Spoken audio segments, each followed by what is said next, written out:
tired eyes, dreams of gold and innocence, chasing happily ever after forever since. When did we turn so cold?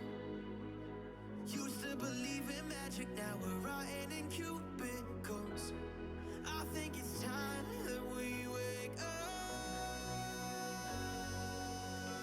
'Cause when I was younger, my father told me, son, be the hero in your own story. Can we go back to how we were way back then, so we can believe again, so we can believe again, For real? so we can believe again, so we can believe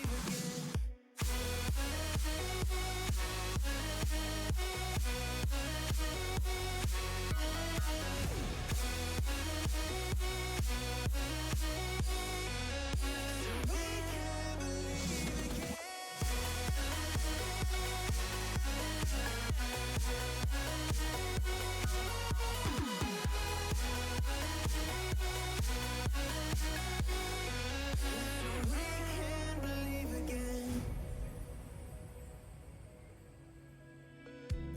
Have we forgotten who we are before the world brought all our scars? Now we're searching for shadows in the dark. I wish we could break all the clocks, stop time in this feeling, forget that we're lost and live like we're dreaming. We'll never stop, we won't wake up.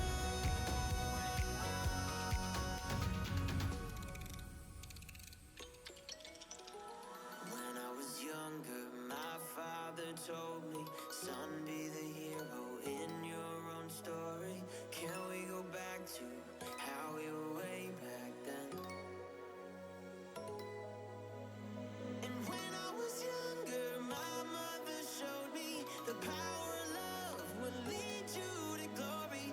Can we go back to how we were way back then, so we can believe again, so we can believe again, so we can believe again, so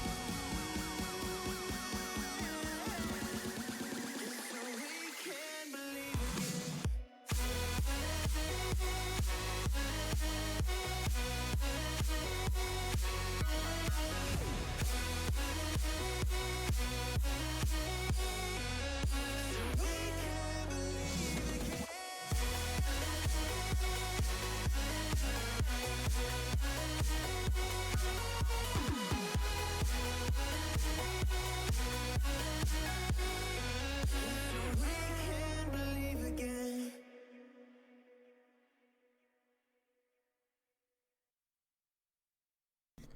Welcome one, welcome all to the PBE Pro Baseball Experience Season 62, Week 1, Day 2 is today's stream. Hope you all are having a fantastic Wednesday.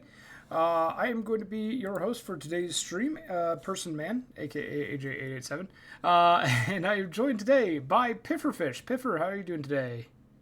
Here's... I'm doing well. I'm depositing money at the bank really quick. Oh, okay.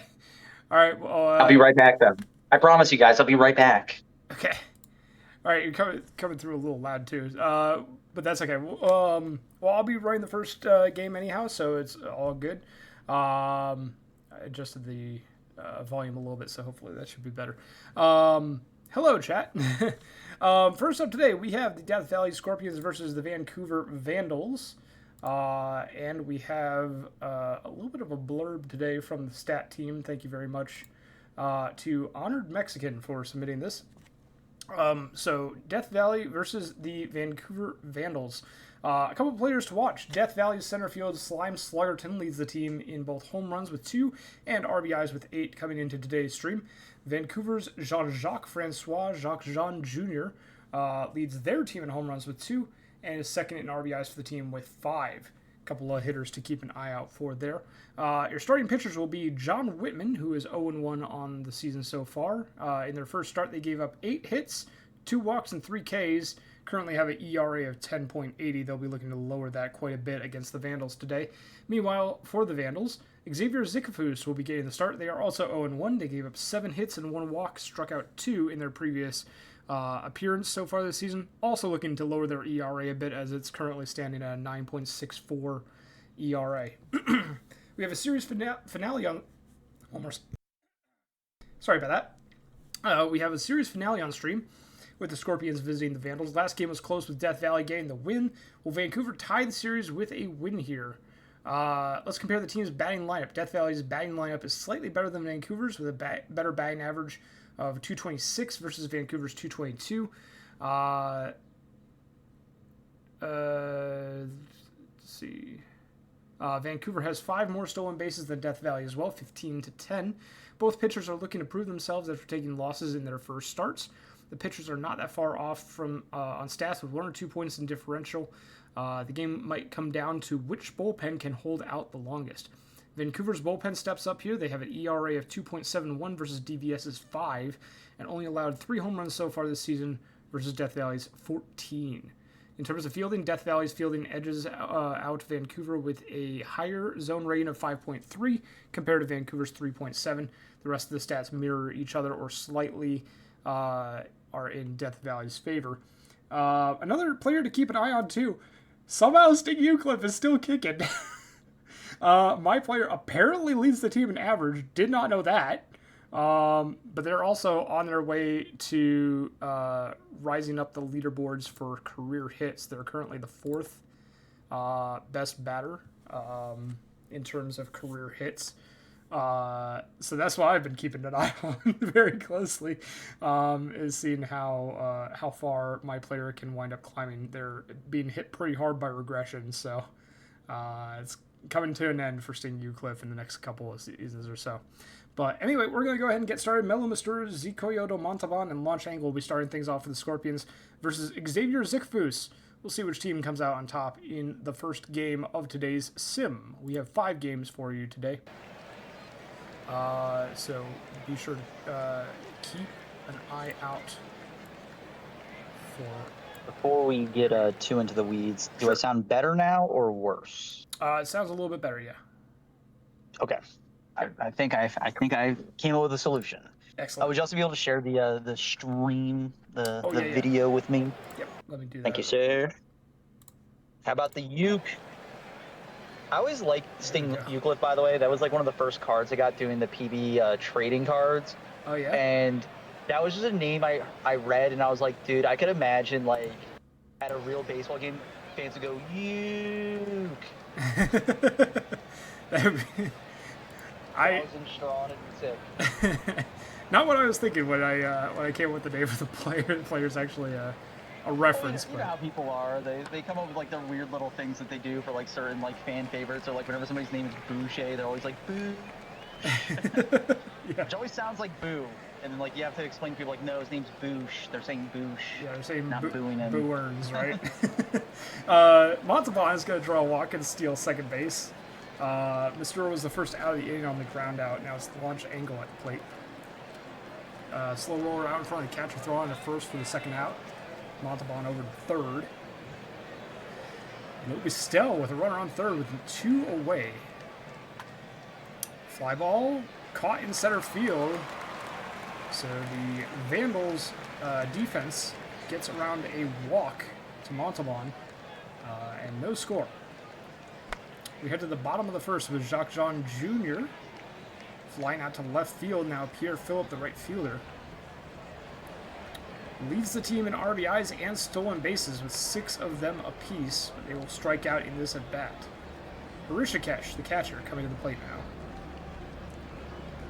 2 up, 2 down for Whitman on the mound. And strike 3 against Hrishikesh. The Vandals go 1-2-3. We head to the top of the second now with Healer, Eucliffe, and Fan. Healer's going to ground out to second, 1 away. And now here's Eucliffe. And a base hit up the middle, continuing to climb up that leaderboard for career hits. We don't care if they're doubles, home runs, triples. Most of them are probably going to be singles with Eucliffe aging at this point. Oh, that one's going to be... is that considered... Yeah, it's going to be considered an error against the Vandals' defense. So Fan will get on. Rule flies out to right. And now here's Sluggerton. First and second, 2 down. Grunner to short. Over to second for the fielder's choice to retire to the side. Scorpions get a couple of base runners, 1 hit, 1 error, but no runs across. Vandals send their own slug to the plate with Atlas slugs. And he'll get a base hit into right field. First hit of the day for Vancouver. McLovin Jr. to the plate. Runner at first, no one out, but a fly out to center field will result in the first out of the inning for the Vandals. Now here's Lansdale. Ashton Lansdale, second on the team in average behind only Atlas slugs. Speaking of slugs, they'll advance over to second as Lansdale increases their batting average with a single to right. First and second now for Fuel. A pitch from Whitman. Fly ball to center. Caught by Sluggerton. 2 down. And the Vandals' hopes of getting a run this inning will lie with Jared Kiso. And a base hit to the gap will bring home at least 1 run. And Lansdale will score from first as well. 2 RBIs on the double for Kiso. And just as Whitman was lowering their ERA, it jumps back up to above 10. Steven Strange will ground out to the end of the inning, but the Vandals strike first for 2. It's 2-0, Vancouver. Back to the top of the order for Death Valley. Mello Mastur has been struggling so far this season. They've got the cold icon next to their name. A 0.67 average now after the strikeout. Montalban draws another walk. They are 0 for 0 through 2 plate appearances, and they're going to be thrown out. Caught stealing at second. Great throw by Hrishikesh from behind the plate. Launch angle launches that into left, but that's going to be caught for the 3rd out of the inning. Death Valley gets a walk from Montalban, but nothing else. They still only have 1 hit so far in the ballgame. Jacques Jean Jr. draws a walk to lead off the Vandals' half of the 3rd inning. Off for second. They're 3 for 3 with stolen bases this season, as they are now in scoring position with nobody out for Pierre Phillip. Grounder to first. Pitch recovers. 1 down. Now a drive into left field is going to score another one. Hrishikesh with a double and an RBI. Jacques John Jr., whatever the name is, they score. Slugs will get a base hit as well. Runners at first and third now. McLovin Jr. to the plate. And you gotta wonder if Whitman's batters might be numbered here. Fly out to center field by McLovin Jr. brings home Hrishikesh. It's now 4-0. Whitman already struggling through 3 innings here, has given up 4 earned runs. A strikeout of Lansdale ends the 3rd, but another 2 runs on the board for Vancouver. This is 4-0 Vandals. Deep drive right field. Stell will go yard, and one of those runs comes right back for the Scorpions, as it is now 4-1. Death Valley with their first run of the ball game, and it comes on the long ball to right. And the Healer grounds out to second. 1 away, and here's Euclid. Euclid strikes out. 2 down, nobody on for Green Shilakil Fan.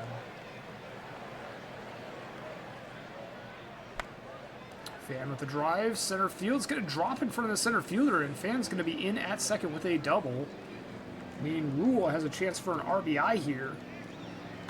They can drop one in, but a fly ball to center field that's going to have enough hang time on it for the center fielder, Strange, to get underneath that one and put it away for the out. Bottom of the 4th, Fuel will single to right. Runner on, nobody out for Kiso. Pitch from Whitman. Off for second goes Fuel. They are safe. Their 3rd stolen base this season. And now they're in scoring position for Kiso. Fly ball center field. It's going to be caught. Runner does not advance. They did tag up a little bit there, but maybe thought better of testing Sluggerton's arm out there in center field. Stolen base by Fuel brings them to 3rd for Stephen Strange with only 1 out. So a deep fly ball will score the runner. or a base hit will do so as well. Stephen Strange with an RBI single, making it 5-1 in favor of Vancouver. So they answer that 1 run right back and take another 4-run lead. Strange steals second. Stolen base number 6 on the season for them, and Jacques Jean Jr. is going to get that one past a diving second baseman Fan, as John Jr. on board with a single. Pierre Phillip runners the corners, 1 out, off for second. And Jacques Jean Jr. with their 4th stolen bag of the season. Now second and third for Pierre Phillip. Strike 3 called is the second out of the inning, and now Hrishikesh. Pop fly, first baseman underneath it, and launch angle puts that one away to retire the side. We head to the top of the 5th, with the Vandals leading by 4. It's 5-1. Sluggerton flies out to the left, 1 down, and the Scorpions lineup turns over, bringing up Mello Mastur. Mastur draws a walk. First time watching this season? Well, there's only been 2 streams for the, at least for the regular season anyway, unless you're counting spring training. Catcher drops the ball, so Mastur is going to be able to steal second without a throw, their 5th stolen base of the season. Montalban fly pops out to the second baseman. 2 down, runner at second for launch angle. Deep drive, center field, going back to the wall. It's off the wall on a fly, and that's going to be a RBI double for launch angle, their 4th RBI of the season. And the Scorpions cut into that lead a little bit. It's now 5-2. Going to pop out in foul territory by Stell. Will retire to the side. Death Valley now down by 3. A little bit less of a lead for Vancouver now going into the bottom of the 5th. They answered back Death Valley's run in the 4th. Will they do it a second time here? Slugs and McLovin Jr. are the first 2 casualties of the inning. Now Lansdell. Slow dribbler back to Whitman. On to first, not in time. That's going to be an infield single for Lansdell. Now here's Fuel. Drawing a walk. First and second for Kiso. 2 away. Line drive, base hit into the gap. Another one's going to come home for Vancouver. Throw the plate, and they're going to cut it off and throw to third to gun down the runner at third. But both runs do score, so now it's 7-2 in favor of Vancouver. It's now a 5-run lead. Whitman's coming back out next inning right now because he's been getting lit up the last 4. Maybe. We're talking about it. He's having a good start to that inning, and I was about to say, respect to the manager for letting him in there and figure it out, and then they gave up 2 like that. And Bandit Healer will launch one to center field and make it 7-3. Stu Eucliffe going to be the first out of the inning. Line drive to left, Fan going to be retired. Zikafu still pitching. He only allowed 3 earned runs over 5.2 innings now. Make that 6 innings. Quality start for Zikafu officially. 6 innings, 3 earned runs. And it looks like they might not be done either. They're only at 94 pitches. But yeah, you're right. Whitman is going to be pulled for Max Velo, who is the new pitcher. Strange is going to strike out on the 0-2 curve to lead off the 6th. And now Jacques Jean Jr. can get on board with a single. They're 2 for 3 today. Pierre Phillip now hitless so far, and they will remain that way as they go 0 for 4, striking out in this at-bat. Hrishikesh, who watches Jacques Jean Jr. steal second base for their 5th stolen bag of the season. I believe that's maybe their 3rd today? It's at least their 2nd. Hrishikesh knocks home a run, RBI single, as Junior is going to score from second. And Slugs will grind into a fielder's choice to end the inning. We head to the top of the 7th. It's 8-3 Vancouver. Vandals have scored in every inning except for the 1st so far. And they lead by 5 as Death Valley struggles to catch up. 5-run lead for the Vandals. Sluggerton on board. Mastur, a base hit past a diving shortstop. Mastur going to improve their batting average a little bit. Will the streak of half innings with runs continue? We shall see. A double play turn, 5-4-3. Montalban grounds into that one. Sluggerton does advance to third base. They're 90 feet from the plate, but launch angle needs to reach base safely for that run to score, and they will not do it as they ground out to second to end the inning. We head to the stretch with the Vandals leading by 5, and it will be McLovin Jr., Lansdale, and Fuel due up against Velo here. McLovin Jr. walks on the 3-1 pitch. Lansdale will walk as well. Back-to-back base on balls issued by Velo. They've now issued half of their walks in the season in this inning alone. Fuel flies out to center field. Here's now Kiso. 1 out, first and second. And a strikeout of Kiso makes it 2 away, first and second. Diving, no, not going to be able to make the plays. The first baseman, Steven Strange, with a single to right. Now it's first and third with 2 outs, 9-3 in favor of the Vandals. And Stell is going to take care of that one to end the inning. Vancouver continues to put up more numbers. They now lead by 6. Lucas Griep came in at the end of last inning. They pitched for 1 out, and they will start this inning as well. They retire Stell on the strikeout. Bringing up Bandit Healer. He had a home run earlier in the ballgame. They got a strikeout called on this one. 2 down, bringing up Eucliffe. Uke will ground out to second. 1 for 4 on the day, but they do add a hit. Probably won't bat again unless this really pops off for the Scorpions in the 9th. No score for Death Valley after the 8th inning. We head to the bottom of the 8th. Pierre Phillips strikes out. Harishikesh goes yard. There's another home run. This one coming from the Vandals. Harishikesh 3 for 5 on the day with 3 RBIs. A great day at the plate for the catcher. Atlas Slugs lines that one over the leaping third baseman. Montalban unable to make the play as Slugs with a single. McLovin Jr. Line drive right field. It's going to be caught by Mastur. And now here's Ashton Lansdale. 2 outs. Runner on first. Lansdale going to ground into the fielder's choice. And now we head to the top of the 9th. Last chance for DVS as Vancouver puts up another run. DVS now needs to score 7 times in this inning just to tie it. Fan strikes out. Griep has been mowing through these Scorpions batters. Has not allowed a hit or a walk yet. And a fly out to center field by Rule. And Griep just needs 1 more out to put the kibosh on this game. Slime Sluggerton going to draw a walk. There's the first base runner issued by Griep.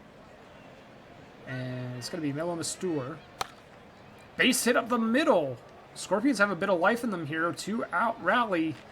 They still need 7 runs, though, so it's not looking too good for them. Montalban comes to the plate, first and second, 2 outs. Pop fly, this could do it. It's going to be caught in center field for the out. Vandals, a absolutely dominant performance at the plate today. 10 runs on the board on 15 hits. At least 1 run in every inning except for the first. They win it by 7. 3 RBI day for Harishika. Sorry? I was going to say, unfortunately, didn't get a chance to go for 8 innings in a row there in the 9th because they were just dominating so hard. Yeah. I'm sure that they would have gone for it. If they go 8 in a row, that would be the most I've seen consecutive innings runs scored so far. 7, I think, ties the most I've seen before. Obviously, there might have been a team that did it like every inning of a game that I'm just not aware of, but of what I've seen, 7 ties the most. Yeah, I wouldn't be surprised if that was up there for me, too. Harishikesh and Kiso had great days at the plate, both of them with at least 3 RBI. The win will go to Zikafus on the quality start. Loss goes to Whitman. They struggled today. Harishikesh will be your player of the game for this one. Let me go ahead and save. Zikafus ended up at 117 pitches. Wow. That arm is cooked. Yeah. It's a good thing Get they that got thing some. on ice, dog. It's a good thing they got some days to rest here. Let me go ahead and see if this works as per usual. We'll see. Hopefully it does. All right, back to the box scores in the meantime. Let's see.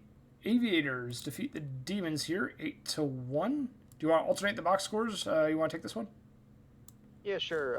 Hold on. Let me actually make my thing a little bigger looking. Yeah.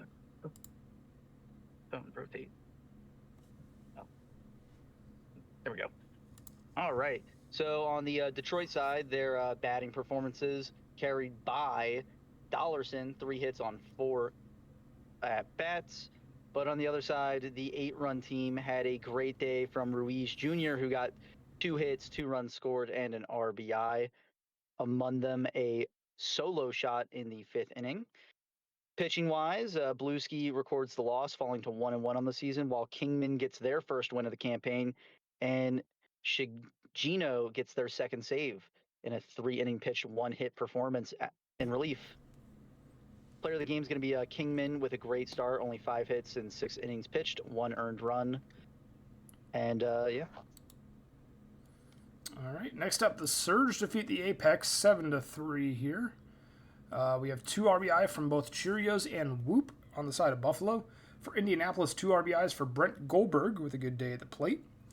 Pruitt will take the loss. Pollock V gets the win. Pollock the 5th will get the win. 2 earned runs over 7.1 innings pitched. They'll be your player of the game. Great day on the mound for the starting pitcher from Buffalo.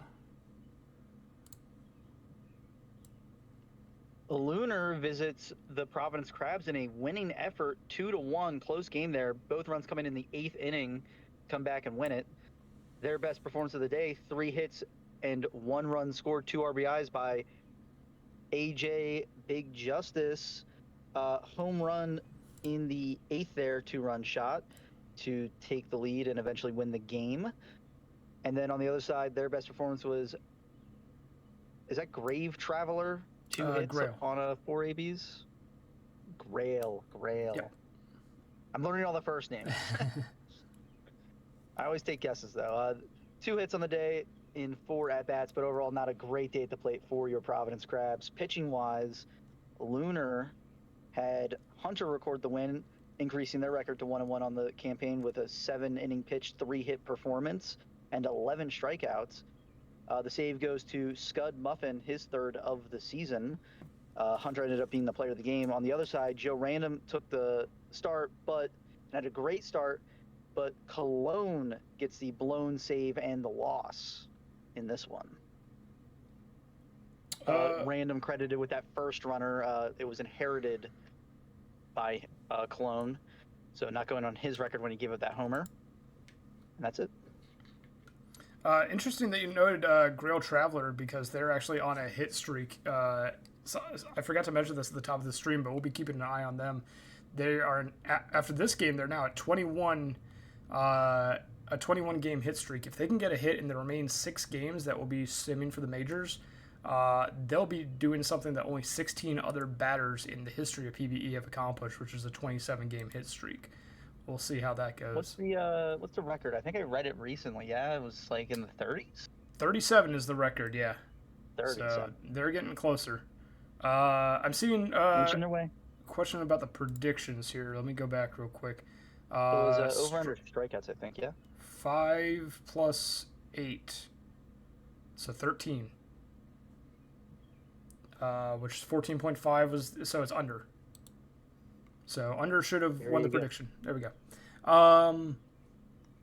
Next up, we have the Pathfinders defeating the Seattle Sea Serpents 4-3.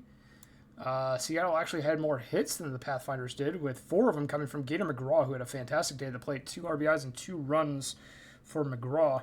For Toronto, they had 2 hits and 2 RBIs from Mortimer Dog. The win will go to Grizz. The loss will go to Kip Treadwell, who is looking for their 75th save this sim. Gator McGraw will be your player of the game for this one.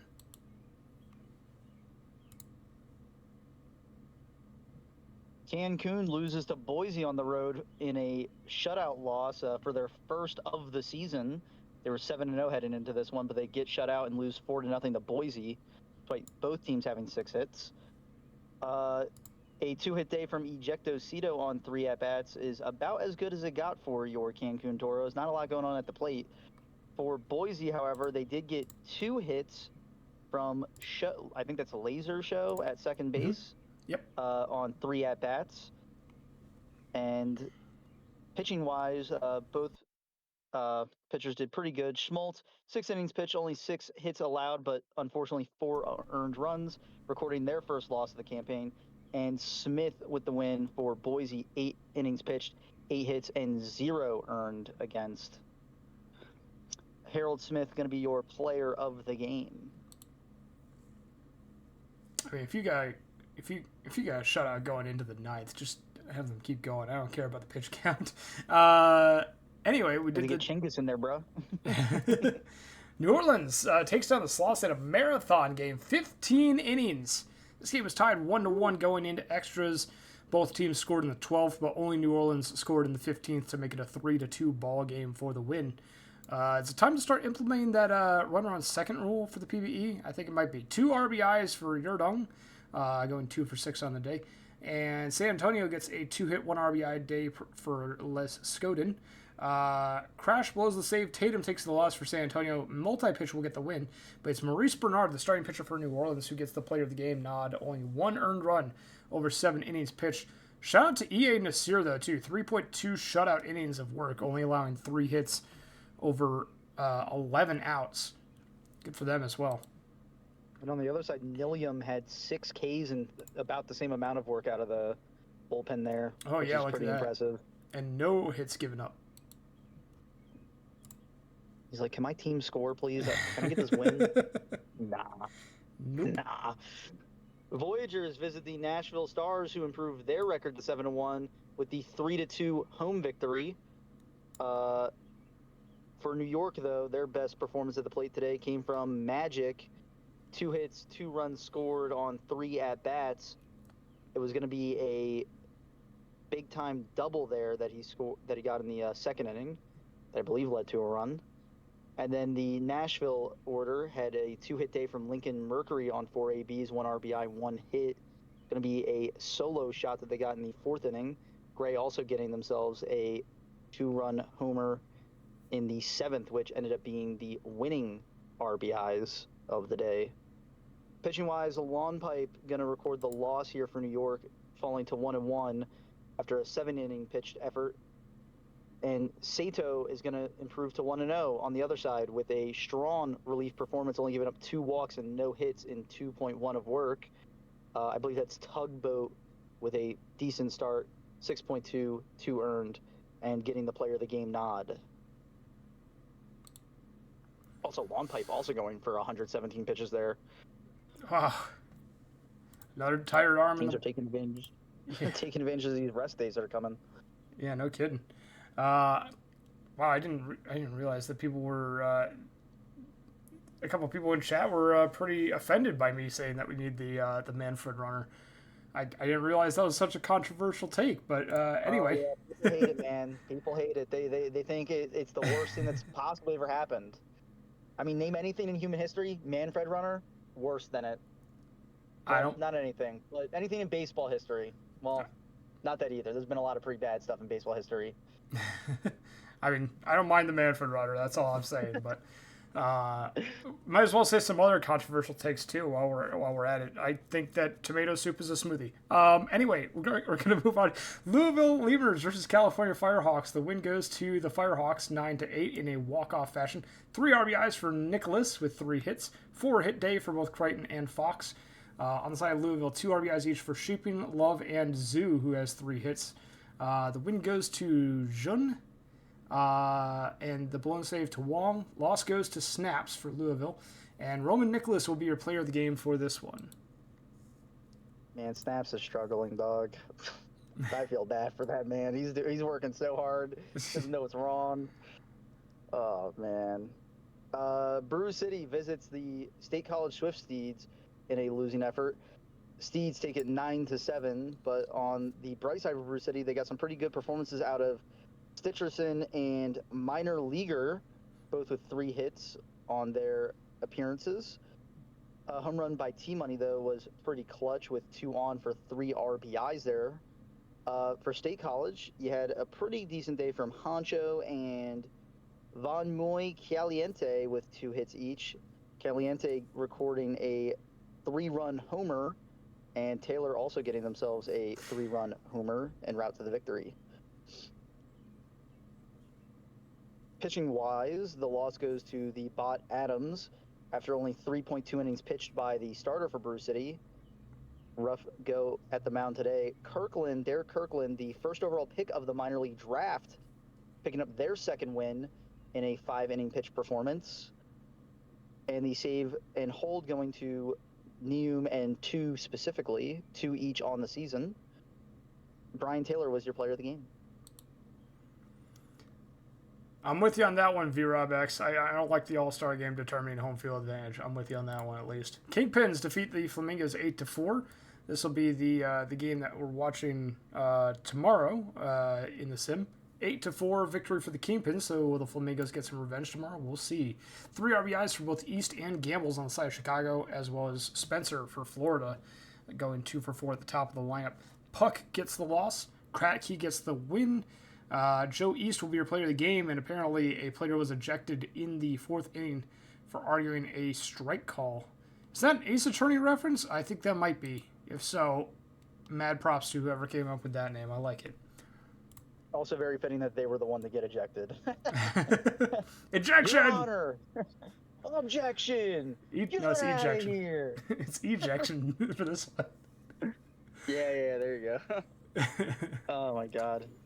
The Hepcats, the Hep Kitties, visiting the Dillos in a 7-4 win, with top-tier performances coming from the bat of Crew, the recent waiver acquisition for them, and they also got a 2-run homer by Castillon, also I believe a waiver acquisition there. So the waiver's coming up big right now in the minors. On the other side for the Dillos, big day for Park at the DH spot, 3 for 5 with 3 RBIs, including a 2-run homer.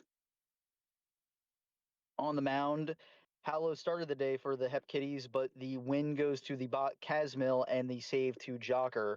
Jocker's first save of the campaign, a 2-out, 0-hit runner performance by him.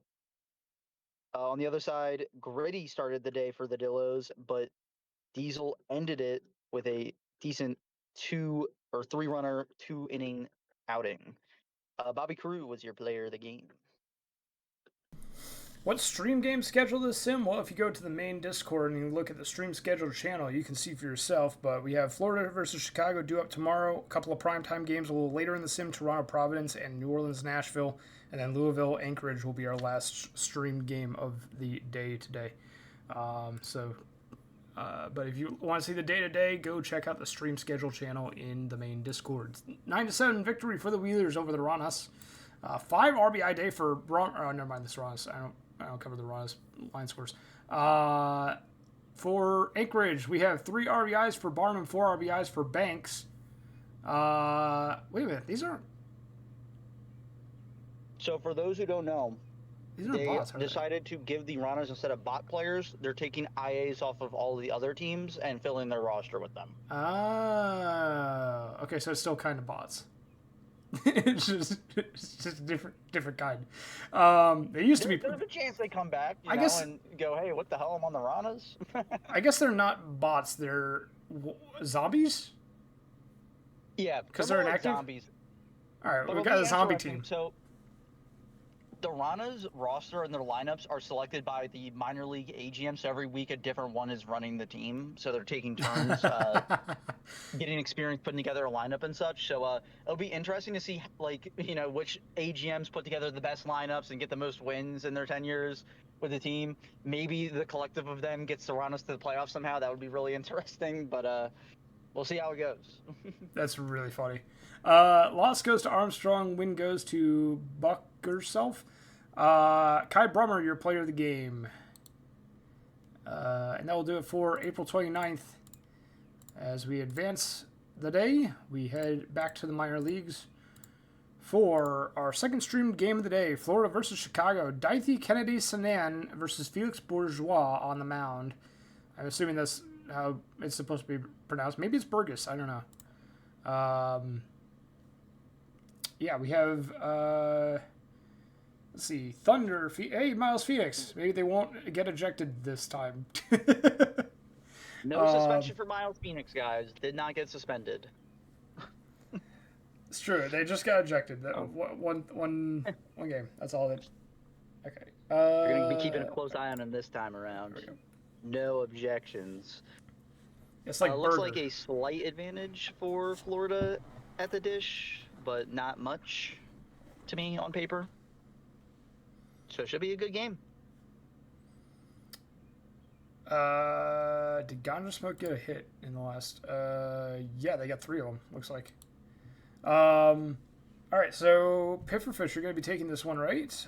Any thoughts on Yeah. this matchup before we actually head on into game? Buy a little time for the predictions here. As a former fan of the Mingos, I know none of these people. None of them are on the team when I was there, so I have no loyalty to them. So I'm gonna say, oh, actually, Homer Simpson was on my team. He was on my team. Sean Spencer, elite name, draft pick of my Buffalo Surge team. So I hope he does good. But I do think Chicago had a very interesting strategy in the offseason. They traded down in the draft a little bit and kind of required volume, and they've been very active on the waiver wire, getting some new pieces. So I think it's gonna be very interesting to see how well they've done to get these guys set up and ready to rock and roll. Early in the season, sometimes you get that struggle period where like guys are just figuring it out. So I think if they win, that'll kind of be a sign of how good they've done getting these guys onboarded and like ready to rock and roll before the season starts, because they got a lot of new faces on their team. And so does Florida to a degree. They got a lot of new faces too, but just I think Chicago's kind of put more of an emphasis on that side of building their team. So it'll be interesting to see how that shakes out for them. Very nice.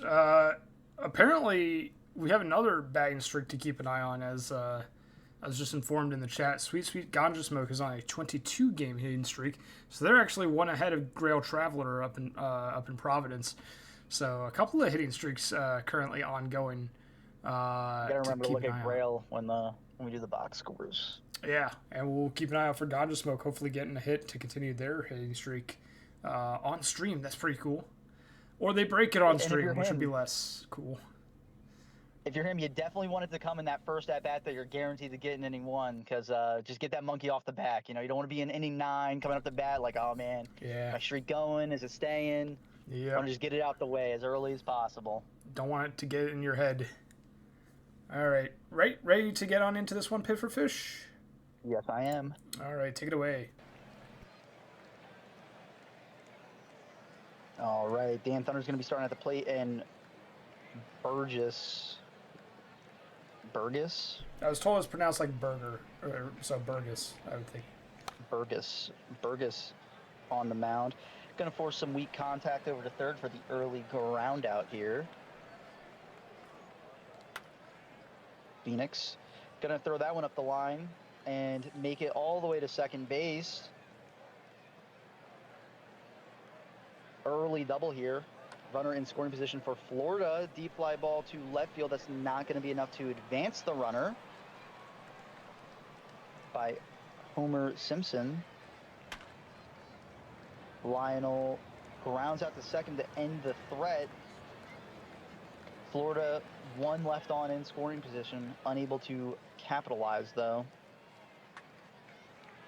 As Joey sends that one to deep left, and it's out of here. Above the decks, above the stands, deep fly ball. That's a home run to lead off the game for his team, giving them an early 1-0 lead here. As Bobby McDonald grounds out, but damage is done here. Chicago strikes first. Ganja Smoke flies out to center. We said they want to get that hit early. They're not going to do it right this second. Got plenty of game left to get it done, though. And a lot less pressure now that things are a little, that they got a lead to work with. As Femhausen gets on first, elite name, with the single up the middle. And the ground out to second will end that threat. 2 hits for the Chicago Kingpins. 1 run scored. Early lead for Chi-Town. Right out here by Sean Spencer.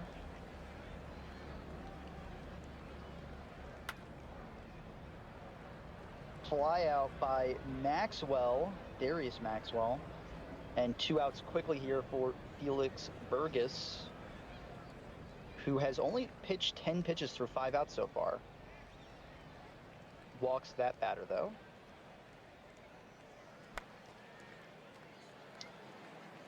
Or he must have hit them by a pitch, because his pitch count only went up by 3 there. I actually didn't look at how that runner advanced.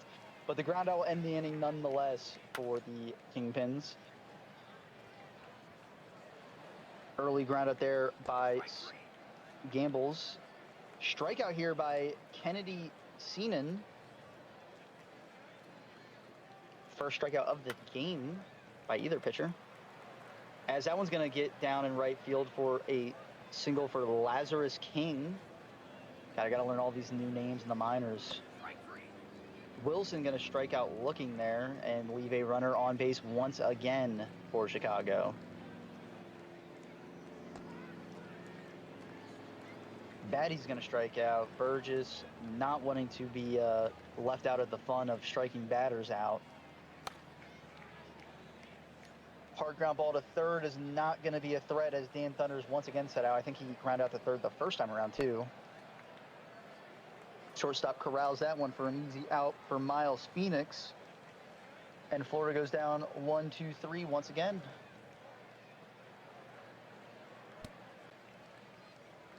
Walk there for Joe East once again, doing well at the plate. Got the home run to start with, and now on base with a walk down the left field line. Caught in foul territory there for an out. Ganja Smoke keeps the hit streak alive with a single to left. The monkey is officially off his back. That's 23 straight for Ganja Smoke. Congratulations. Next batter will ground out. They choose to take Ganja Smoke off the base paths, leaving runners on the corners. Not able to turn two, though. And that's a deep fly ball, but warning track power as the left fielder corrals that one. Doesn't let it sail over his head. And once again, runners left on for Chicago. That's their third straight inning with a runner left on. As the deep hit to the left center gap gets Homer Simpson on second base to lead off the fourth for Florida. They are currently down by one, hoping to make a comeback here, and that weak ground ball contact will not advance the runner. Would have been nice to have a guy on third with only one out to potentially tie this up with a deep fly. And that fly ball to center, they're not going to test the arm there. Homer Simpson not quite that fast. So he is left on second base with two outs. But a deep fly ball to center, and once again, warning track power. Just Darius Maxwell, not enough on that one to get the homer.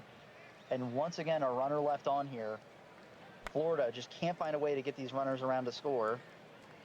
As Gambles grounds that one back to the pitcher. Stacking paper, strikes out looking. It's going to be strikeout number 3 for Kennedy.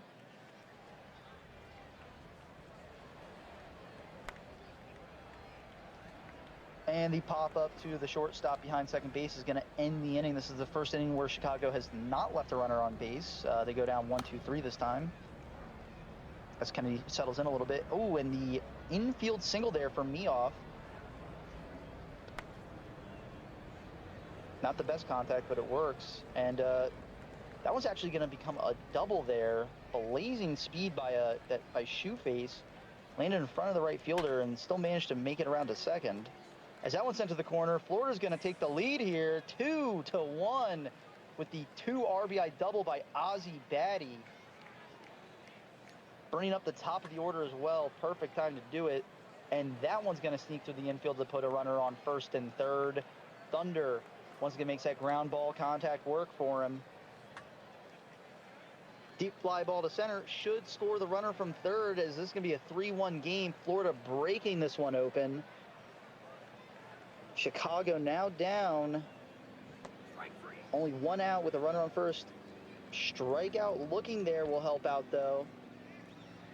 Walk is no good. 2 runners on, 2 outs. Burgess trying to get out of this jam a little bit here. And a great play by the shortstop to nab that line drive. Could have maybe seen a runner come around to score from second there, but a great defensive play to keep his pitcher in this one. Ground ball up the middle there by Wilson doesn't do much for him. As Joe East, arguably the best hitter for Chicago today so far, comes up to bat. Pop-up is not going to do it. It looked like the second baseman was trying to moss his shortstop there to catch that one. I don't know what that animation was. But the shortstop does get the catch. Bobby McDonald, the third, striking out looking. And that's going to retire the side. Chicago struggling these last 2 innings to get anybody on. Missed their chances early, and now are regretting that heavily. Meoff coming up with 1 out, striking out, swinging. Just couldn't catch up to that heater. Burgess with his 3rd of the day. And the ground ball contact, the second, will retire the side. Up to 77 pitches here for Burgess. 64 for Kennedy here. As that one sent to deep right for the fly out by Ganja Smoke. Once again, already got that hit streak sorted, so no pressure on him to keep that going.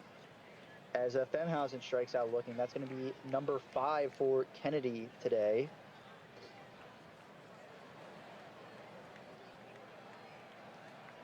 Ground ball to second is going to retire the side. And that's the 3rd consecutive inning where Chicago goes down 1-2-3.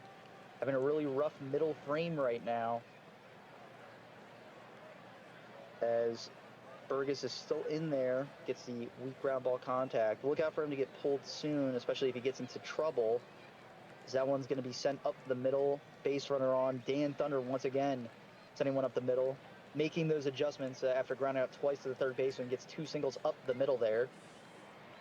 Line drive to the second baseman, but a quick reaction time by Thunder to get back and tag up.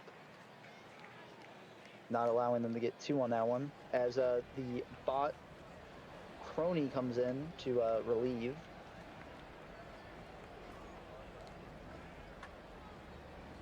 Runners on first and second, and the ground out there will retire the side. 2 runners left on by Florida.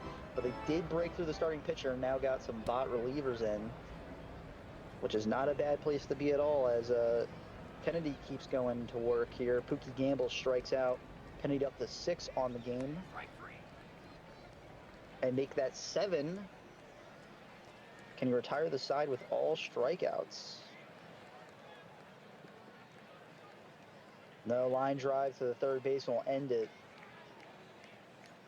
Up to 86 pitches, I believe, before that batter, so might be looking at getting pulled soon. Spencer is going to strike out to Coroni.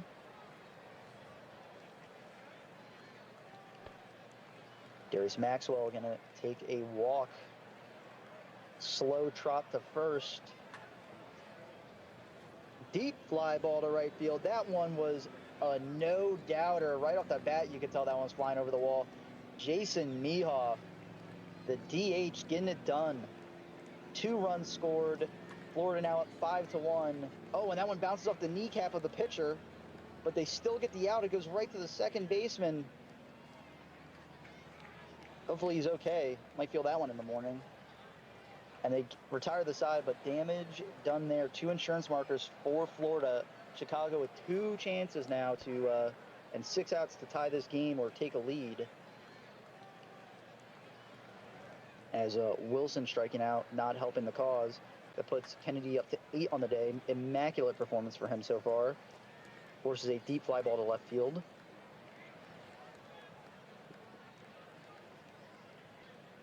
Going to be up around 100 pitches, and they do bring in the reliever, St. Pete, who immediately gets a strikeout to retire the side of Chicago.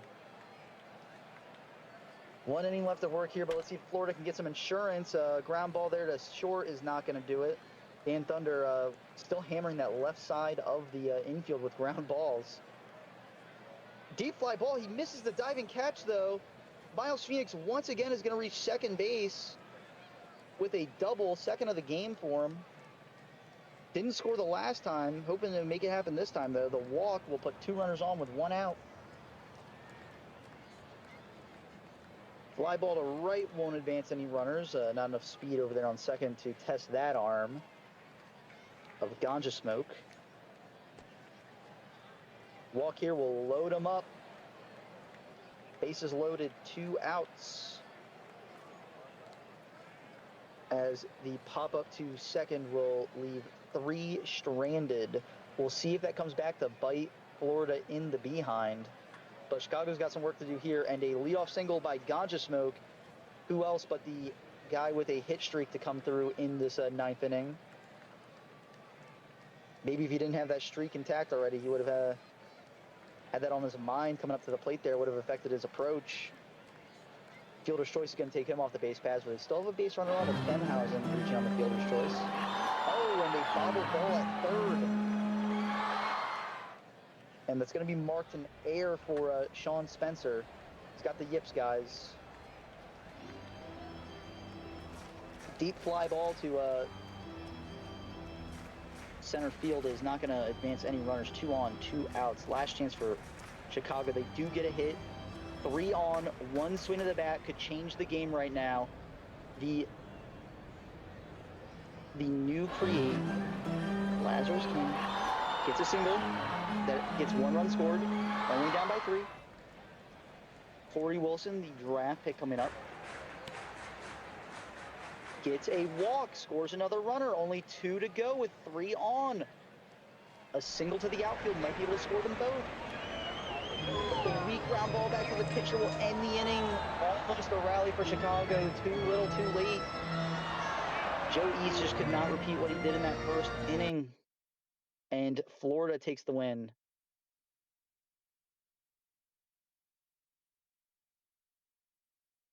Kennedy still did get the official win, though, with an 8 strikeout game. Very impressive. Joe East for Chicago with a great game. Ganja Smoke keeping that hitting streak alive at 23, I think the number was.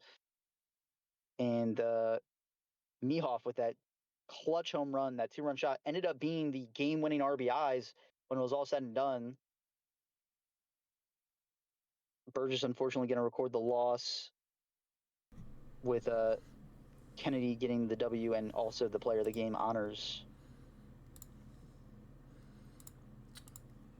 Yeah, you're right. Ganja Smoke now at 23 games on the hit streak. So congratulations there. You go ahead and start the export here while we continue around with the rest of the box scores here. Starting off with the Firehawks defeating the Lemurs 8-4.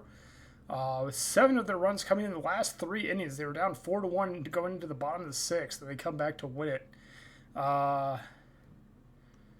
So we have 3 RBIs on 3 hits for Goro Majima and 2 RBIs each for Batsmith and Bachman for California. For Louisville, 2 RBIs for Love and 2 hits for Johnson Johnson. Pimlin takes the loss. The win goes to Armbander, and Hammersticks gets their first save of the season. Goro Majima will be your player of the game for this one. Kitties once again taking it to the Dillos on the road with a 10-7 win. Clutch performances off the bats of Kupu and Kamenik. Kamenik with 3 RBIs and 2 runs themselves. Got a 2-run homer with 2 outs in the 5th. Very clutch. Also home runs from St. John and Creek.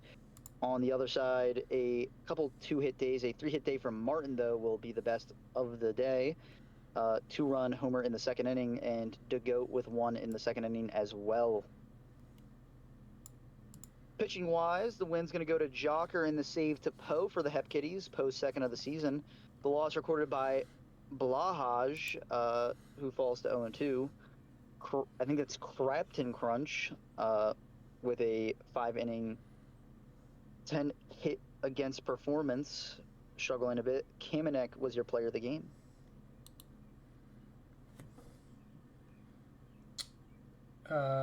So for the prediction, it was under 10.5 total runs with only 8 for whoever's running those. Next up, the Wheelers 2-0 against the Puerto Rico Zombies.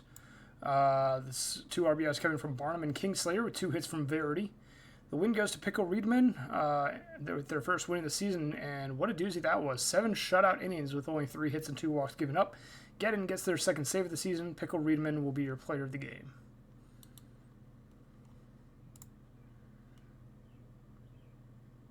The comeback win for Brew City on the road with a 3-run 9th to take the win, 6-5, against the State College Swift Seeds, making both teams 7-2 on the season.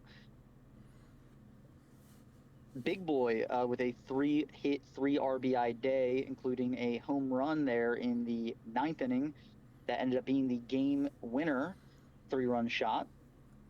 State College with a 2-hit day from Taylor and Von Moy Caliente with a 2-run homer themselves. 3 RBIs total on the day.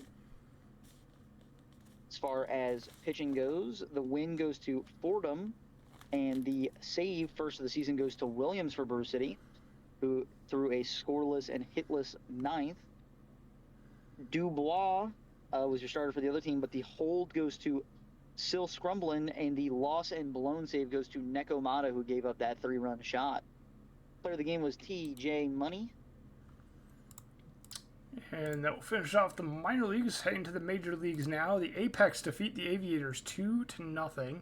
Let's see. Apex have an RBI each from Stewart and McKinley. McKinley being a solo shot in the 8th. For the Outer Banks Aviators, 2 hits for De La Fuerte, but no runs across. Holiday will take the loss. Calm Chicken will get the win and reach 1750 strikeouts on the career. Congratulations to Calm Chicken for reaching that milestone. They only needed 1 coming into today's sim, but they got 9 in their first start of the sim just to make sure of it. Lee will get the save their first of the season. Calm Chicken will also be your player of the game. Congratulations. The Demons take care of business at home against the San Antonio Sloths, despite the attempted comeback in the 9th there. 3-2. For your Sloths, best day probably coming from Mander with a 1 RBI, 2 hit performance. On the other side, you had a pretty decent day at the plate from Bobrus with 2 hits and 4 at-bats, one of which being a double in the 4th inning. As far as pitching goes, Innings Eater gets their first loss of the season, falling to 2-1 after a 7 innings pitched performance that was pretty good, just not enough to get the W today. Pythagoras improves to 1-0 with their first win of the campaign, with an 8-inning pitched performance themselves, only giving up 1 earned run. Bearer getting their second save in this one, and player of the game was Pythagoras, who also recorded 10 strikeouts, only a few hits there. Only 4 hits and 1 walk in the 8 innings of work, so very strong performance. Sorry about that. Vandals 3-0 over the Rougarous. All 3 runs coming in the top of the 6th. 2 RBIs from Lansdale and 1 from Atlas Slugs with 2 hits from Hrishikesh. Rougarou get 2 hits from Johnson, 1 hit from Yurdong, and that is it. Just a walk for the rest of the lineup. Jackson will take the loss for New Orleans. Sheet will get the win with 3.2 shutout innings, giving up 2 of those 3 hits and the walk. Dash Jackson. Why didn't Chuck Nasty keep going? Only 69 pitches. They were throwing a shutout with only 1 hit, 7 strikeouts. Maybe they have a quicker hook. I don't know. Kid gets the save. Dash Jackson will be your player of the game for this one on the start for New Orleans. Might be an injury concern there, might have had something wrong with the elbow. We got to keep an eye on that, Oh, no. The Raptors whooping on the Death Valley Scorpions 13-0. And all those runs came after the 5th inning. So they only got busy from the 6th onward, taking advantage of that bullpen, I presume. We'll see once we get down to the pitchers. Big day for Gauthier, who had 5 RBIs. Bo Matthews also with 5 RBIs, 2 and 3 hits respectively, and each with a home run. One of them getting theirs in the 6th. Matthews with his in the 8th. Was a grand slam for Matthews in the 8th, by the way. On the other side, the most we could say is Uke with 1 hit on 3 ABs, and Fan also with 1 hit on 3 ABs. 2 walks though, so getting on base every single time they came to the plate, Fan did, but it was not enough to amount to any scores there. PKVS with the W with a 7-inning pitched and 1/3, 0 earned run performance. Only 5 batters or runners allowed, 8 strikeouts. Votto recording the loss, was pitching an immaculate game up until that dreaded 6th inning where just things got away from them. They did allow him to finish the 6th inning, but then the relievers came in and kind of sold the plot a little. Roman Gauthier getting the W. Or getting the player of the game, sorry, not the W. Next up, Toros take down the Pathfinders in extras 5-4. 1 run in the bottom of the 10th. Run scoring single is the walk-off by Tiernan O'Malrain. 2 RBIs each. 2 RBIs on 2 hits for Ejectocito and 3 hits for Meredith for Cancun. For Toronto, 2 hits and 1 RBI each for Von Pippington and Mortimer Dog. Zazaki will get the loss on the blown save. The win goes to Lizzie Woohoo with the blown save as well. John Calgill will be your player of the game, though. 3 earned runs on 7 innings pitched, 6 strikeouts, and 6 hits by the Cancun starter. Woohoo! Voyagers getting a shutout win on the road against Lunar Base, 7-0. With great bats today from, is that Adam Cole Bebe at second base? 4 hit on 4 ABs, and a walk to boot. Scored 3 times with 1 RBI, and also 2 RBIs from Brian Payne on 2 hits. Adam Cole Bebe with a solo homer and in the first inning to lead things off, I think. Lead off home run to start the game there, and they did not look back. On the other side, a 2-hit day is about as good as it got for Lunar Base, with Boy getting that. What's his first name? Firefly. Firefly Boy. I feel like just calling them boys a little weird. Evil Dictator going to record their second win of the season with a 6-inning pitch shutout performance. Only 4 runners allowed. Kilgannon getting the save, though, with a scoreless 3 innings pitched. No runners allowed by them in relief. Yedith with the loss falling to 2-1. Player of the game was Adam Cole Bebe. And next up, the Stars, 4-3 victory over the Surge. Walk-off run, the 11th extra innings. Run-scoring single for Jimmy Lumber is the walk-off win for Nashville. 3 hits and 1 RBI for CJ Levine, 3 hits for Valor, and 2 RBIs for Sung. On the side of Buffalo, 3 for 5 day for Jackson Cheerios with an RBI, and Slamson gets 2 hits. O'Colone takes the loss for Buffalo. The win goes to Zachary Vega III with 2 shutout innings of relief. Takahashi blows the save. But Warren Peace, the starter, will be your player of the game. Only 1 earned run on 6 innings pitched. Gave up 3 hits and 5 walks and struck out 4. Jackson Cheerios also ties the Legends' regular season extra inning game record for triples with 2 of them. Here's the big question. The Providence Crabs head on to Seattle and get a 7-2 win for themselves off the strong batting performance of Grail Traveler, who keeps that streak alive with 3 today. He's not only keeping a hit streak alive, he is raking, getting multiple per game so far this simulation. We'll see how that keeps up. 2 runs scored in RBI form, too, to boot. One of them being a home run in the 9th inning with 1 runner on. Not that it was needed, but nonetheless, he does it. Seattle with a decent day from Pass, who goes 3 for 3 with a walk, getting on base all 4 times that they were up to the plate. 2 stolen bases as well for Pass. Parabula getting the win, improving to 2-1 on a 6-inning performance with 8 strikeouts. But it'll be Malbec getting their first save of the campaign with a 1-run, 3-inning day in relief. The loss goes to Talk Obel, who falls to 0-2, trying to find that first win still after 6 innings of work themselves. Count Crabula getting the Pot G. Player of the game. All right, so that will finish off April 30th. We advance the day, and we have a quick sim day, so we're just going to keep on firing on all cylinders with the box scores. Let me go ahead and save the game and export real quick, and then we'll continue onwards here. One moment. And there. And there. All right, first up, we have the Nashville Stars taking down the Buffalo Surge 12-6, the final, 13 hits to 8. 6 RBI day performance for Michael Munson, the catcher for Nashville. 2 RBIs on 2 hits for Lincoln Mercury and 3 hits for Slate Gray as well. For Buffalo, 3 hits for Dog Maple, 3 RBIs on 2 hits for Homer Slamson. Juice Jumbo takes the loss. Mac John the win, their first of the season. Reacher gets a hold, and Michael Munson, of course, is going to be your player of the game after that performance. Well done. Oof.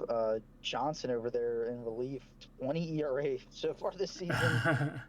Yikes. Looking to get that settled in. Damn, that's my team. San Antonio gets the win on the road over the Detroit Demons. Both teams were pretty decent at the plate today. San Antonio scoring 5 times and only 5 hits. And it was kind of a mixed effort here. I'm going to say the best player was probably Mander with the 2-run homer in the 8th. 10 Pretty walks. clutch for them to get the win. 10 walks, Jesus. And 14 strikeouts. I mean, like... More walks than hits. 3 true outcomes across the lineup here seemed like what is going on? Jeez. Other than home runs, I guess, probably not many of those, just the one. Detroit with a 2-hit, 2-run day from Bobrist, coming around to score a couple times. Pitching-wise, both starters going about 6 innings, but the decisions are going to go to the relieving crew. Nilliam with the win. We talked about them having a really strong performance last time they came out. 2 innings pitched here in the winning effort. Save going to Crash, and Bearer getting their second loss of the season and their first blown save.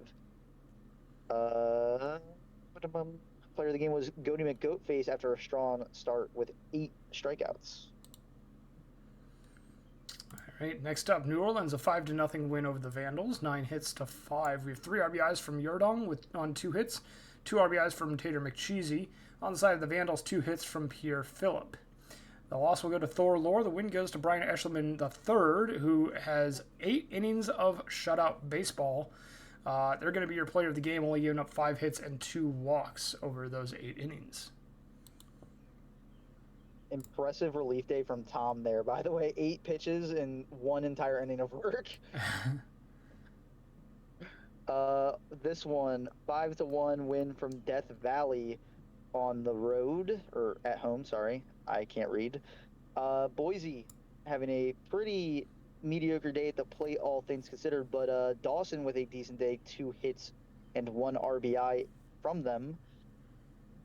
On the other side, we had a 3-hit day, 1 RBI, 1 run scored by, guess who? You. Wow. One of them being a double, by the way. Montalban getting a homer in the first inning to as the second batter of the game. Pitching-wise, Vaseline going to fall to 0-3 for Boise. And Rousey getting the win for the Death Valley pitching staff. Player of the game was Guy Rousey over there getting that W with 10 strikeouts and only 6 innings of work. And only 6 runners allowed. Yeah. All right, next up, Toronto Pathfinders 5-4 over the Cancun Toros. Toros had 10 hits, 2 of them coming from Miles Meredith, who had 2 RBIs on the day. For Toronto, 2 hits and 2 RBIs from Mosquitoes, matching Meredith's performance on the other side of the box score. Dupp will get the win with 2 shutout innings. McIntosh gets the save, 3 innings of work, only giving up 1 hit. Pedro Martin will take the loss for Cancun, and Mosquitoes will be your player of the game for this one. Dang, Jacked Up still has a 15 ERA after a scoreless, like, what was that, No! 2-inning performance? Oh my goodness. No, it's broken! Rail Traveler, no. It ends at 22. And he got a walk in there. I bet he turned around and argued with the umpire, like, yo, that was a strike, man. Take that back. Like, take your base, Grail, get over there. Unfortunate. Providence with a strong performance, despite Grail Traveler not being the one to give it. They did get 3 hits out of somebody, and it was their 9-hole hitter, actually. C. Jima with 2 RBIs as well, so pretty clutch there. On the other side, we got a couple 2-hit performances here for Seattle, but their best performance coming with 3 hits from, I think that's Bradley Wellerman Jr., with a pretty decent day themselves. Pitching wise, is that Krabby Pebbles? Yep. What's his name? Yeah, Krabby God, Pebbles. you know, that was just a blind guess. I had no context for that. Just based on the team, I'm like, they probably have a crab name. Krabby Pebbles falls down too. But 11 strikeouts, so pretty decent performance, all things considered. Just, unfortunately giving up a lot of base runners while getting those 11 strikeouts. McQueen records the win after a strong start. Another 217 pitch performances by the starters. Teams are really testing these arms out. Kip Treadwell with their second save of the campaign. McQueen gonna get the player of the game honors. It's a good thing you mentioned that too. That Kip Treadwell got the save because I would have missed that. But they now have reached the milestone of 75 saves on their career. So congratulations, Kip Treadwell, for that accomplishment. Which means we're only tracking one more milestone. That being Danger Dollarson needs 2 more walks to reach 450. We'll keep an eye on the Detroit box scores throughout today's sim. 8-5 victory for the New York Voyagers. A come from behind victory. It was 2-1 heading into the top of the 8th in favor of Lunar Base. New York scores 3 to make it a 4-2 ball game in their favor. Lunar Base answers back with 3 of their own to make it a 5-4 ball game. And then New York shuts the door in the 9th with 4 runs, a 2-run single and a 2-run home run by Tanaka and Payne, respectively. Tanaka, Payne, and Moore all get 2 RBIs for the Voyagers. For Lunar Base, 4 RBIs from Paulie Wag, including a 3-run home run in the 8th inning. Durian Cragg goes 2 for 2 with 2 walks as well, reaching base 4 times in this one. Muffin blows the save. George Braxton gets the loss, and the win will go to P-Dub Woods for New York, improving to 2-1 on the season. Brian Payne will be your player of the game for this one. And Crockwell's off to a good start. 1.33 ERA. Dang. Go get him, bro. 10-1 win here for the Outer Banks Aviators on the road. Lots of action in this game for them. 15 hits total and 5 walks. That's 20 base runners if you're good at math there.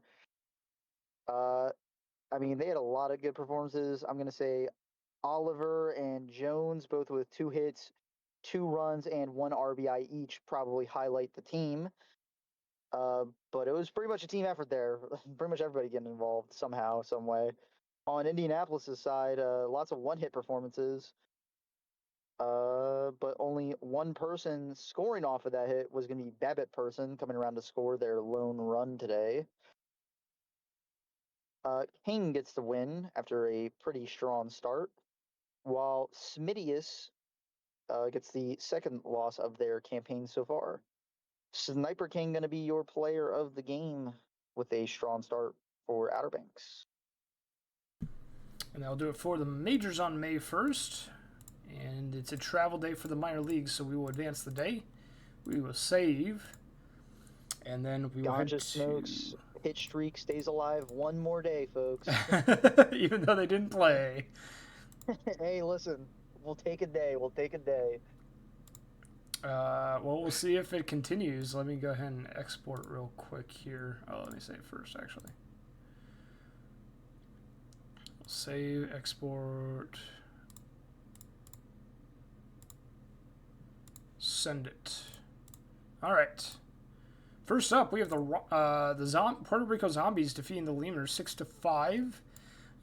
Lemurs Day, 2 RBIs on 2 hits for Love and 2 hits, 1 RBI each for Zoo and Sock. Gambit Ahead will take the loss for Louisville on the start. Wayne Gambit Ahead will be your player of the game, though, giving up only 2 earned runs on 5 innings pitched. It continues. This one goes to 10 innings here, with Chicago taking the win over Brew City, despite Brew City trying their best to come back in that bottom of the 10th. Chicago, oh my, Jesus, lots of substitutions at shortstop there. Holy cow. Chicago. I'm trying to make sense of what even happened there. Chicago getting a great performance from D in left field. 5 hits, 1 RBI, 1 run scored on 5 ABs. Definitely carrying the team there. Brew City with a strong day from O'Shaughnessy with 1 RBI, 1 run on 3 hits. And one of them being a home run. The win going to not go to the starter here. It's going to go to DeWorm, their second of the season. Save going to, I think that's Dixie Wrecked. Then we also have Brew City's loss and blown save going to Schultz the Bot. Player of the game was Sparky D with that 5-for-5 performance that we talked about earlier. Is that a special character or what is? I don't know what that is. I think it's an E with like an accent on it. So I think the actual sim engine doesn't let that get entered for some reason. I don't know, but I believe it's an E with an accent. Could be wrong. Gotcha. I feel like I've seen an E with an accent in here before, though, and it doesn't do that. But I don't know. Maybe it lets you go one direction, but not like the other. Like if you do like the one where like the accent's like pointing up to the right versus like the one that's up to the left. What the difference between It's those an two is, umlaut. I have no idea. Okay. I just know they both exist. It's an umlaut, apparently. Anyway, Umlaut. yeah. Yeah. Wheeler's 3-1 over the Dillos is the victory here. 1 RBI on 2 hits for Morning, 2 RBIs for Kingslayer for the Wheelers. For the Dillos, 3 walks and 1 hit for Park, reaching base 4 times. Excellent day at the plate there. Edgecombe will take the loss. Rosado gets the win. Both starters getting the decision today. 1 earned run on 6 innings pitched for Rosado. They'll be your player of the game, and Buse will have their first save of the season with 3 shutout innings. Yes, Ganja Smoke did get a hit. Multiple, in fact. Which AGM rebrands to Zombies first? Can they? Can the AGMs rebrand? If so, I've got some ideas. Hit me up. No, I think there's like rules like you got to be a GM for a certain amount of time. So since they're all only GMs for a week, they don't reach that minimum requirement of time. Lame. Just imagine it's like, hey guys, before the season, you all have to prepare the brand for the week, and we're changing it every week. Yep. I'm in. Let's do it. Your team gets relocated once a week for an entire season. California visits the State College Swifties and beats them 8-5, despite an attempt to come back in the 8th there by the Steeds. Cali getting decent days from multiple bats, but 2 RBIs and 2 hits on 5 ABs for Menard is probably going to be as good as it gets. Gamble with a rare triple. State College there going to have a decent day at the plate from... God, they all got 1 hit, so I guess I'll take the 2 RBI day of Dalton Rose on 3 at-bats. Also came around to score. California's pitching. Dude Man with the win, improving to 2-0 after a decent start. And Ambandor getting the save with a no base runner, no run allowed relief performance. Person falling to 2-1 for the Steeds. Sorry. And Pot G was Pot Man. Dude Man was the Pot G. There you go. Got there eventually. Someone's gonna make a player now called Pot Man, and it's just a dude smoking a ton of weed. Can I make marijuana references on stream? I don't know if I can. I don't know. I might have made a mistake there. 8-2 victory for the F-Cats over the Flamingos. 2 hits for Miles Phoenix for the Florida Flamingos. For Kansas City, 2 hits and 2 RBIs for Creek. 3 hits on 3 RBIs for Castillon. And the Gray will go 3 for 6 at the top of the lineup. Bird gets the win. Schmidt gets the save. The loss will go to Rock. And Dominique Castillon will be your player of the game.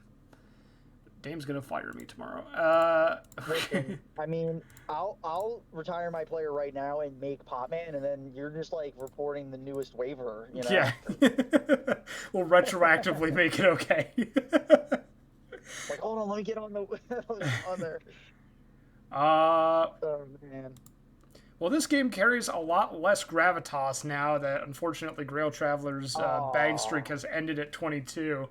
But they are still having one heck of a season, batting .442 average, 1.03 OPS for the 28-year-old left fielder. So they're a player to keep an eye on throughout this game. First at bat, out or not, is the prediction. So be sure to gamble your channel points if you want to do so. That will be closing very shortly here, as we're going to hop into the game pretty quickly. But Jim and Benico on the mound for the Pathfinders had a great first start. Or a great first 2 games, rather. They have an ERA of 1.93, a win-loss of 1-0, and a K/9 of 9, striking out at least 1 batter per inning on average through 2 games. Iceman also having a great start to their season, 2-0 with a 2.7 ERA, striking out more than a batter per inning on average at 10.1 for the 33-year-old. So a couple of fantastic pitchers on the mound for their respective squads. We'll see if this winds up being a pitcher's duel. But in terms of the head-to-head, it very much favors the Crabs, with only Mortimer Dog having the edge over Taiga Saijima in that number 9 position in the lineup. So look for this to be a potentially good game for the Crabs, but we'll see if the Toronto Pathfinders can make something happen of it. Pifferfish, any takes on this one before we get going? Yeah, I put all my channel points on Paolo to get or whoever's leading off this game to get on base. So, go whoever's leading off. Get on base. It's going to be Palindrome. That's the only bias that I have. Okay. It will be Palindrome. That'll be either the hero or the zero for the predictions, people. But overall, one at bat is not the end all be all for the rest of their season, so they won't be too concerned about it. If someone's named Sweet Sweet Ganja Smoke, I think you're allowed to make weed references. Got it. Okay, cool. I think we're okay. Jerome Ryan and Von Pippen due up against Iceman to start off the game. Let's go ahead and get started with the Toronto Pathfinders visiting the Providence Crabs. We'll head to Rhode Island in just a moment here as we get things going with our third streamed game of the day. Primetime number 1 as well. So if you filled out your prime time for the week, you have TPE riding on this. And there's the first out of the ball game, a strikeout. It's time to close that prediction. First at bat is an out for sure. Palindrome retired. Now it's on. What's up? Darn. You've lost everything. I'm ruined. I need to file an injunction with the NCAA so I don't get banned. Iceman with 3 straight strikeouts to start off the top of the first. Very impressive first inning for Iceman. 1, 2, 3, they go. And that one's going to be fumbled for an error by Mo Skatos at first base. Paulo Zalewski on board. And they're off for second. Stolen bag for them. That's number 11 on the season. Speedy third baseman is not really the archetype that you think of. Deep drive to right center field. Grail Traveler wants revenge for his hit streak ending. And they'll put 2 runs up on the board in their first at bat. On the second pitch they see, Providence leads at 2-0. Seymour balls the right fielder, draws a walk. Thank you, Dr. Dynastic, for rating with a party of 296. Welcome on in, Raiders. Fielder's choice, granted to by Summers. Someone throw the PBE commands in there for all our new friends. Beryl Summers on first. Quake will strike out, though. There's the second out of the inning. Miggs Mayfeld, grounder to first. Stepping on first is Mo Skatos to retire the side. Providence gets 2 off of 1 swing of the bat from Grail Traveler, and it's 2-0. For those of you unfamiliar with who we are the Pro Baseball Experience. We are a group of people that have a shared interest in baseball. We have all created a player that we are following throughout their career. You can do tasks throughout the week to improve your player from week to week. And we are currently in season 62. As that is going to be a base hit to right for Sebastian Primo. Each of these players that you're seeing on screen has a person behind it that is updating that player from week to week. You can get drafted to a minor league team and then a major league team, maybe even find yourself in the Hall of Fame. Join us and have some fun in the Pro Baseball Experience. D-Nice gets on board with a walk, but McScooty Fortune strikes out to end the inning. And we head to the bottom of the second. Pants will ground out, bringing up Boys to Chest back again. And for anybody who's rating, if you did want to check it out or at least get a better idea of how things work here, the rookie Discord that I just linked in the chat is going to be your best resource to get help getting started. Join that Discord and one of our mentors will help you out. So, Walk drawn. Wants to give it a try. Walk drawn by back again. They're thrown out at second, and Sejima flies out to left center field. A diving catch by Primo. And that will bring us to the top of the third. 2-0 in favor of the Providence Crabs. Mortimer Dog will strike out to lead off the top of the third. And we bring up the top of the order once again for the Toronto Pathfinders. Palindrome grounds out. We do streams of the sim on Tuesdays, Wednesdays, Thursdays, and Saturdays. So if you're interested in stopping in and learning more about us and watching more baseball, please feel free to stop by this channel anytime. A single by Lucas Ryan to right.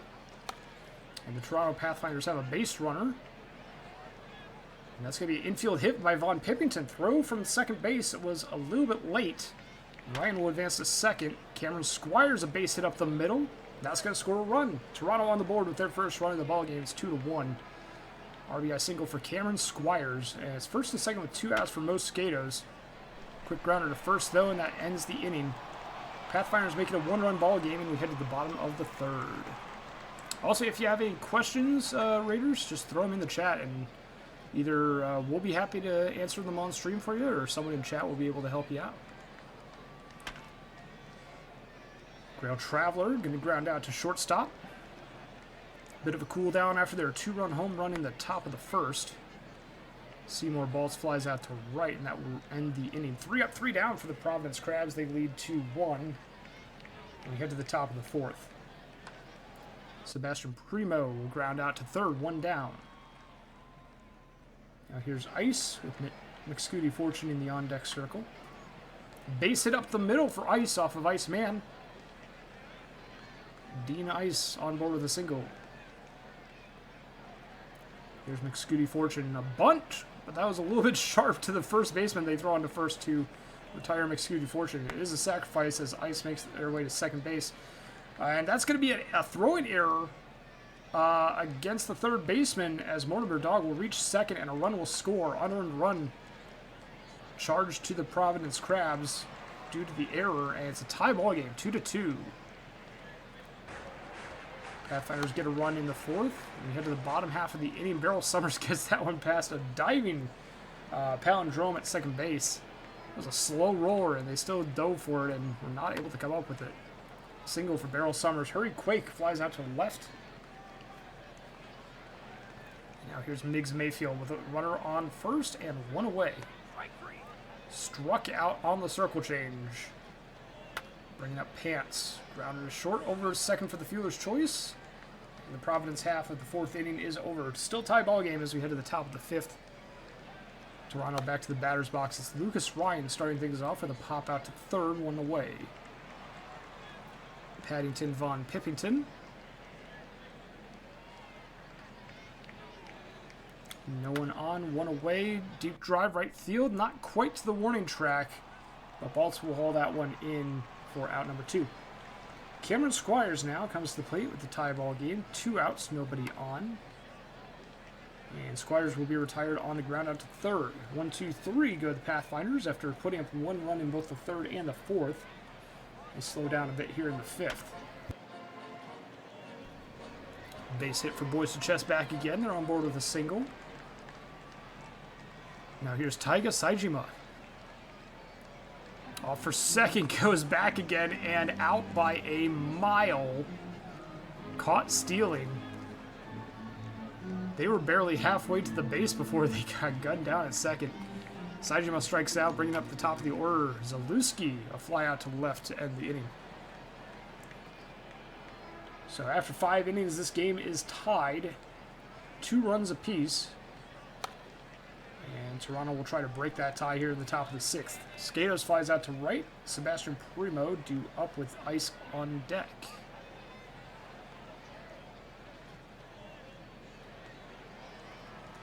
Primo will strike out. We do have our next prediction up in chat if you want to try and gamble your channel points for our next streamed game and the other primetime game being streamed today. New Orleans versus Nashville. Who will win is the prediction. You got some time to try and gamble those channel points before we have a full game to finish up here, as well as box scores before we head on into our next streamed game. Nothing doing in the top of the 6th, and 2 outs now in the bottom half of the inning. Bringing up Beryl Summers, who strikes out. 1, 2, 3 go the Crabs, and we head to the top of the 7th. Both offenses seem to have quieted down a bit in these last couple of innings. Someone's going to need to break the tie eventually. McScooty Fortune will pop out to the shortstop, 1 down. What if they never do? What if we're here for another 20 hours? Welcome to the 60th inning of the primetime game. We're now pulling people from the stands who have just showed up to the stadium because all the pitchers' arms are cooked. Just anybody's want to throw a ball out here. Just let him put on a jersey. They'll use the starting pitchers before they use people from the crowd. That always has. We'd be bringing people on the street. The manager, they might even have to use player managers. Bring those back. You know what I mean? Like, hey, get out here. Hey, Terry Francona, come pitch for us. When the starters pitch in relief, it's always a fun time the next couple of days because everyone is just completely gassed and it leads to a lot of runs and very interesting box scores. Another 1-2-3 inning in the 7th. We head to the top of the 8th with games to time. There's a base hit. Lucas Ryan on board with a single. The shortstop for the Pathfinders on board at first base with nobody out. Paddington Von Pippington grounds into the 4-6-3 double play, so just as soon as the Pathfinders get a base runner, that base runner is erased off the base paths. No one on now, 2 away for Squires, who grounds out to end the inning. We head to the bottom of the 8th. Providence with back again, Saijima and Zalewski due up. Deep drive right field. There's the tiebreaker. Blaze to chest back again. Sends that one back to the right field bleachers. 3-2 Providence Crabs. Third home run of the season for Boys to Chest back again, the center fielder. And now Saijima with a base hit. Crabs might not be done this inning. Still nobody out. Home run single. J.Y. Park came in and gave up the single, but then just got Zalewski to fly out here, so 1 out and 1 hit. Grail Traveler grounds into the 6-4-3 double play, and Park gets out of the inning after giving up a hit to lead things off. After the home run by Boys to Chest back again, puts the Providence Crabs up 3-2, and now Toronto has their backs against the wall here, as they need at least 1 run in this inning. And now with an out on the board from Skato's a strikeout, it's going to be up to Primo and Ice to make sure that this game keeps going. Primo grounds out to third. Toronto's last chance lies with Dean Ice. Ice, baby. Base hit up the middle for Dean Ice. They're on board with a single, bringing up McScooty Fortune. It's Nathaniel Abel, who has been pitching for 3 innings now. I somehow didn't notice that. Base hit past the second baseman. Throw to third is not in time. Second and third, McScooty Fortune with the double, and now Mortimer Dog comes to the plate. Pathfinders could tie it up here. No, it's going to be a ground out to end the ball game. Pathfinders threaten in the 9th. Not in this at-bat, they don't. That's going to end the ball game. Toronto threatens in the 9th, but unable to make the comeback. 3-2 the final. Providence Crabs win it. 2 RBI day for Grail two-run home run from Grail Traveler and a solo shot by Boys to Chest back again, who goes 2 for 2 with a walk. Are the big performances for the Crabs. Nathaniel Abel gets the win with 3.1 innings pitched. Gave up 3 hits and no walks, and 2 of those hits were in the top of the 9th. Benico gets the loss. Iceman will get the win, though. Only 1 earned run over 5.2 innings pitched. Great day on the mound for the starter. We're going to save and export and then continue through the box scores for you here.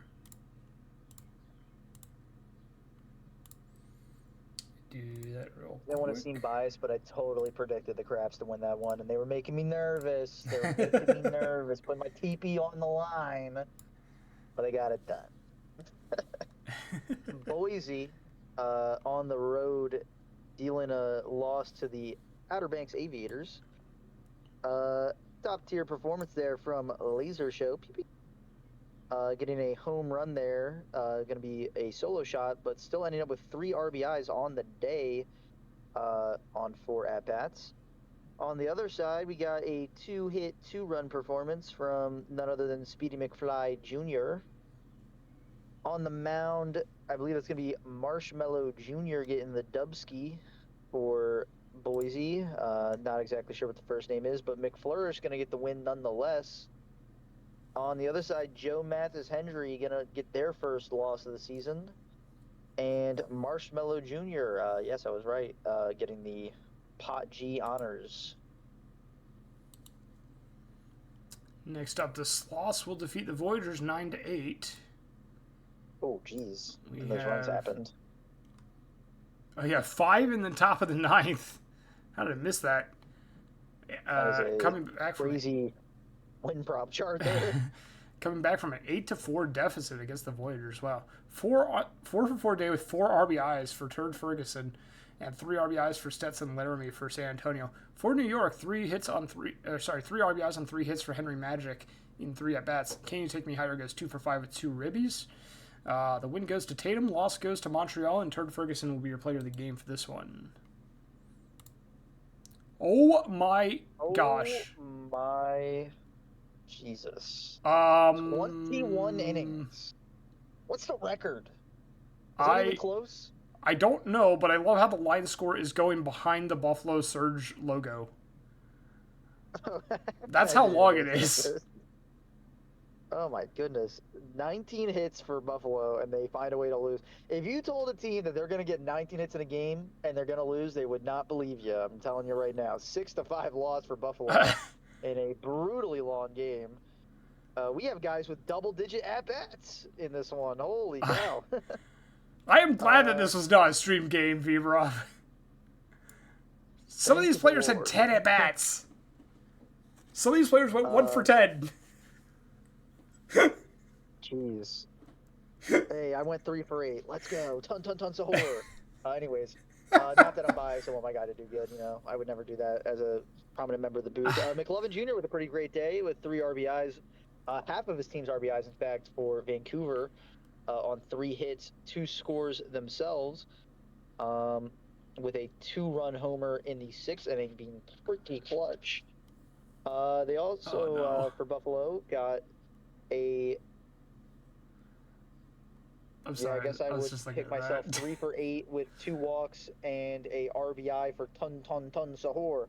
The home run in the 1st inning with 2 outs. Pretty clutch for the team. Not enough at the end, though, with that one. They also got a 3-hit day from, just to shout somebody else on my team out. Who else got 3 hits? Oh, 4 hits from Slamson. Sorry, I missed that. 4 hits from Slamson on 9 at-bats, 2 RBIs themselves. But yeah. I'm scared to see this pitching line score. I'm scared. This is going to be interesting. That's not bad. Jeez. Lots of arms getting used here and lots of innings pitched. Isn't that a starter? Oh my God! Look at these relievers going 60 pitches. Oh, jeez. They had to bring in Chuck Nasty. I'm pretty sure that guy's a starter. I was gonna say, I think that's a starter. Hold on. That is indeed their ace. Oh my God! Got to bring in your ace in relief. That's gonna throw them off here.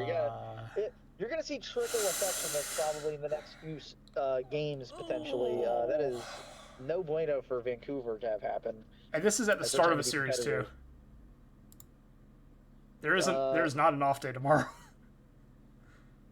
Kid with the blown save. Win goes to Chuck Nasty. He got his first of the campaign. We'll see how that impacts him next time he comes out here. Probably going to fall to 1-3 if I had to guess. Mondragon gets the starts off their season 0-for-1 with the actually really good 3-inning relief performance. Just gave up the final run of the game finally. McLovin Jr., your player of the game. I mean, Jesus, what a game! Holy cow! That's one that's definitely worth going into the file and looking at like the game log for, and just seeing like everything about that. That's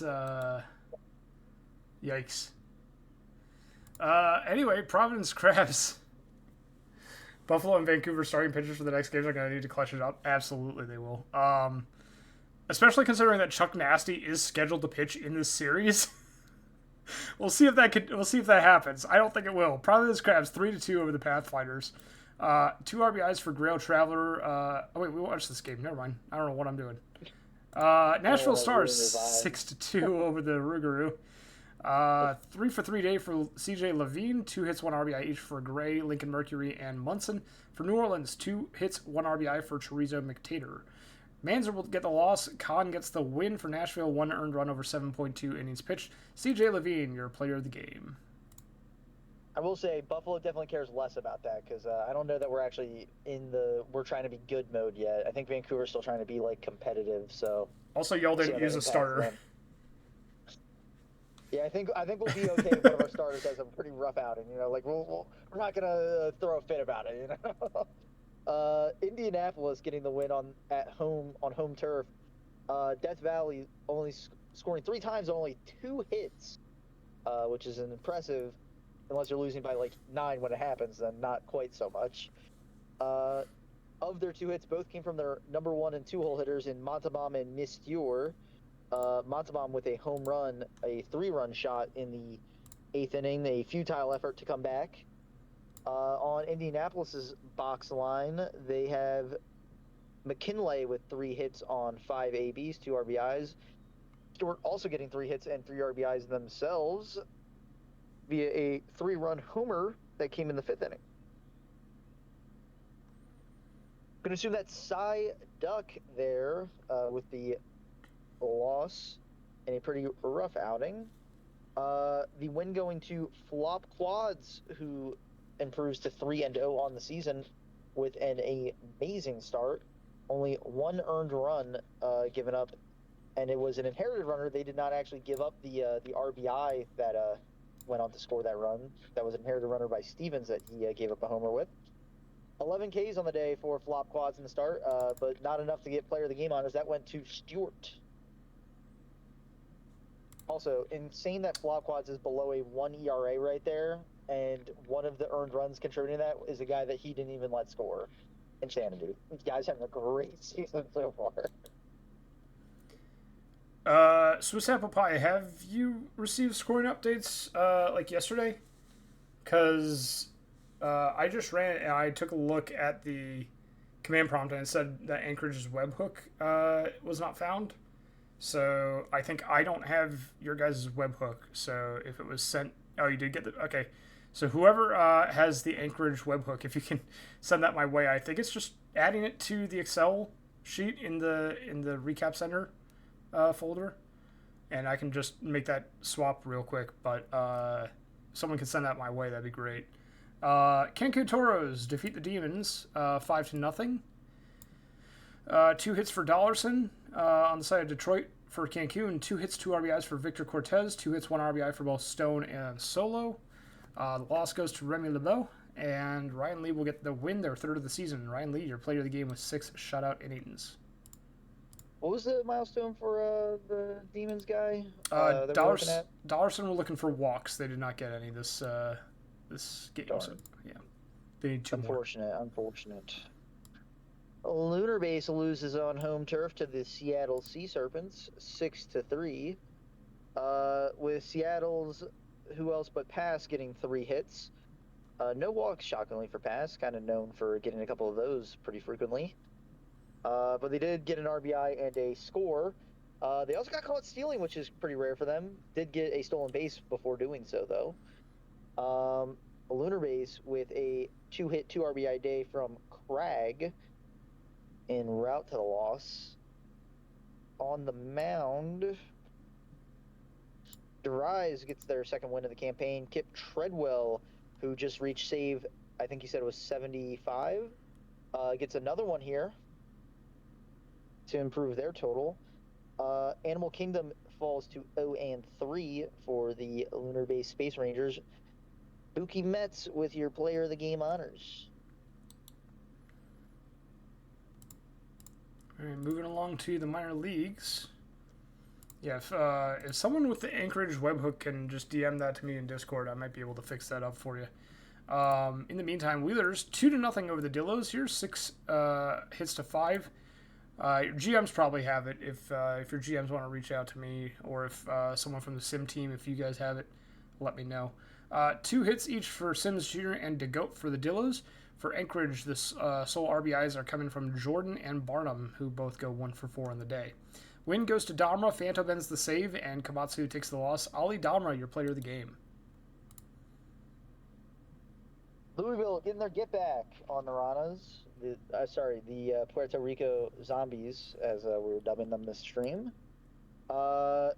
Screw them not reading their box score. Although go Ranas, love the Ranas. Louisville with a pretty much a team effort across the board, but 2 RBIs by the first baseman Bro Chacho. Presumably a 9th inning home run there with a runner on to seal the victory. Was it a walk-off homer? I don't think it was, right? What did it have been? For Brochacho? Yeah, looks like it was. Homer. Unfortunate for the Ranas. They were up in that game 1-0 till that point. Or no, sorry. It was tied 1-1 at that point. My apologies. Still a walk-off homer, though. Pitching-wise, the blown save goes to Armstrong, and then the loss goes to Jerry.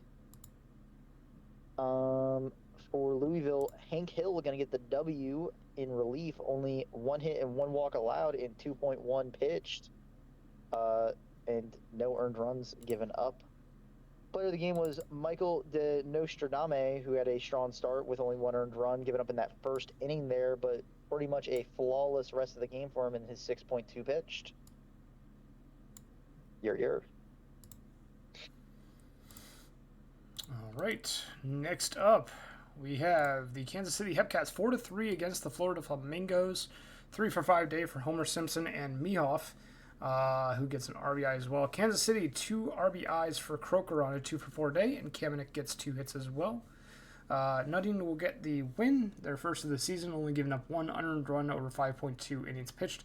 Murdoch the hold, Poe the save, their third of the season. D will take the loss for Florida, and Fire Bob Nutting will be your player of the game for this one. Man, the names in the minors are really something else, huh? 9-2 win at home for the Swifties. Cali with a decent day from Whatsit, leading off with 2 hits. However, State College having a much brighter look on this with Brian Taylor at first base, once again raking here. 4 hits on 6 ABs, 2 RBIs, and 2 runs scored for him. Honcho with a home run. Cali pitching wise, loss goes to Keelhauler, and Tattersall getting the W for the Swifties. Brian Taylor, your player of the game. Also, Neum with a great relief performance there. 2.2, no earned runs given up. All right. Next up, we have the Bruce City Bears defeating the Chicago Kingpins 7-6. We have 2 RBIs each for Newts and Big Boy and Coleman from Bruce City. For Chicago, 2 RBIs each for East and Femhausen, 3 hits for Stack and Paper the second. Slick Fingers will take the loss. The Pabst will get the win for Bruce City. Williams, their second save of the season. Jerry Coleman, your player of the game for this one. And that will finish off May 3rd. So we'll go ahead and advance the day and save. Before we head on into May 4th, our next streamed game, that being New Orleans Rougarou versus the Nashville Stars. Nashville Stars are 10-1. An incredible start to their season. They're 5-0 at home, have not lost yet. Rougarou, on the other hand, are 4-7 so far this season on the road, 1-6. So Nashville's due for a loss at home. Rougarou's due for another win on the road. But we'll see if that happens, or if their pretty hefty streaks on the home and on the road will continue. Maurice Bernard on the mound for New Orleans. Nashville will send Tugboat to the mound. And Pifferfish will be taking this one. Any thoughts on this one before we get started with our 4th streamed game of the day? Yeah, I give the Rougarous like a 10% chance of winning this game. The Wow. Tom Nashville lineup is super hot. I mean, they got like, what is that? 4 guys over an OPS of 1.0, which is just insanity. They are absolutely raking as a squad, and a few guys who are barely below that number as well. So yeah, it's gonna be a rough go. And if you look at the top of the like OPS 1.0 over here for CJ Levine. On the other side, you got a bunch of guys that are in like the 0.50s that are combining to his numbers. You know what I mean? So it's a Ruger's got to get it together here to have a chance to win this one. Maybe they do, maybe they don't. We'll have to get into the game to find out. Also, Maurice Bernard still has not had a decision recorded despite 2 games played so far. So we'll see if that happens today, whether it be a win or a loss. Tugboat hoping to avoid getting their first loss of the campaign. But yeah. All right. And I believe it's just a straight up win or loss prediction here for this one. I believe so, yeah. And I don't dare to look at how much of the betting odds are on Nashville. College, Detroit, Chicago, Nashville. In fact, you know what? Just in case, because I put all my eggs in the 10% chance to win basket. I'm putting 50 channel points on Nola just in case. I'm ready to rock. All right. Gotta hedge myself, you know what I mean? Like, say that the team's got no chance of winning, sway the odds, and then put all my points on them. All right. Well, you ready to get going here? Yeah. Alrighty. Let's go ahead and get started then. I don't have any milestones to care about in this one, yeah? Nothing I'm looking out for? I No, don't think so. nothing in this one. Let's change that camera view though. That's better.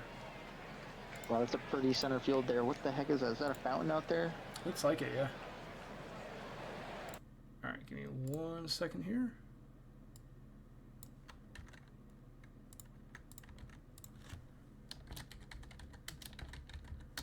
Okay. Cool. So shout out to Valor, I believe, was in the chat. Gonna get to see his own player on the stream today. Not really familiar with many other people's players, but him and his player share a name, so it makes it a little easier. Tugboat off to a not so great start with the walk of the leadoff hitter, who then steals second base. So early runner in scoring position here for Nola. Hoping to get him around with 3 outs to do it. That ground ball will advance the runner. Boosh! With the sacrificial out there. But a strikeout there is a great response by Tugboat to avoid Love coming home.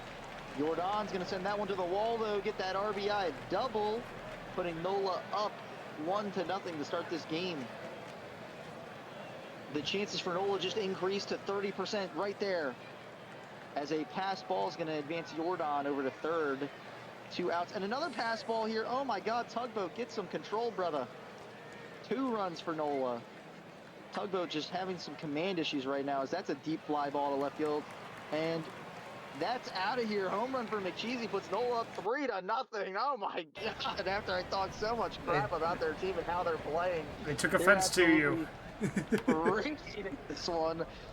Another hit. Oh my God! Tugboat is just on the struggle bus right now. Put it in park, big dog.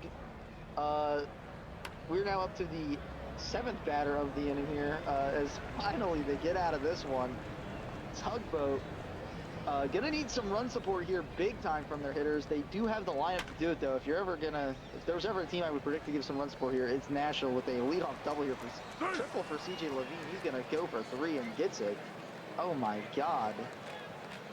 It's been exciting so far. We're only one inning in. We're not even a full inning in. Deep fly ball to center will score a run, so Nashville gets 1 back, hoping to claw back in here. A good out by Gray there. If you're going to get an out, at least it'll score a run and give you an RBI. Rainier going to get struck out, though, by Maurice Bernard. Hoping to settle in himself here a little. Lincoln Mercury getting a pass on balls to first base. That ground ball there will retire the side. 1 run back for Nashville. Nola hoping to continue raking against Tugboat, but looks like a bit of words from the pitching coach there did some wonders as he comes out and strikes out the first batter of the inning. Babineau struck out as well. Tugboat really settling in here with 2 consecutive strikeouts after a rough first. 3 already on the day, and that fly ball essentially right to the left fielder where he was standing will end the inning.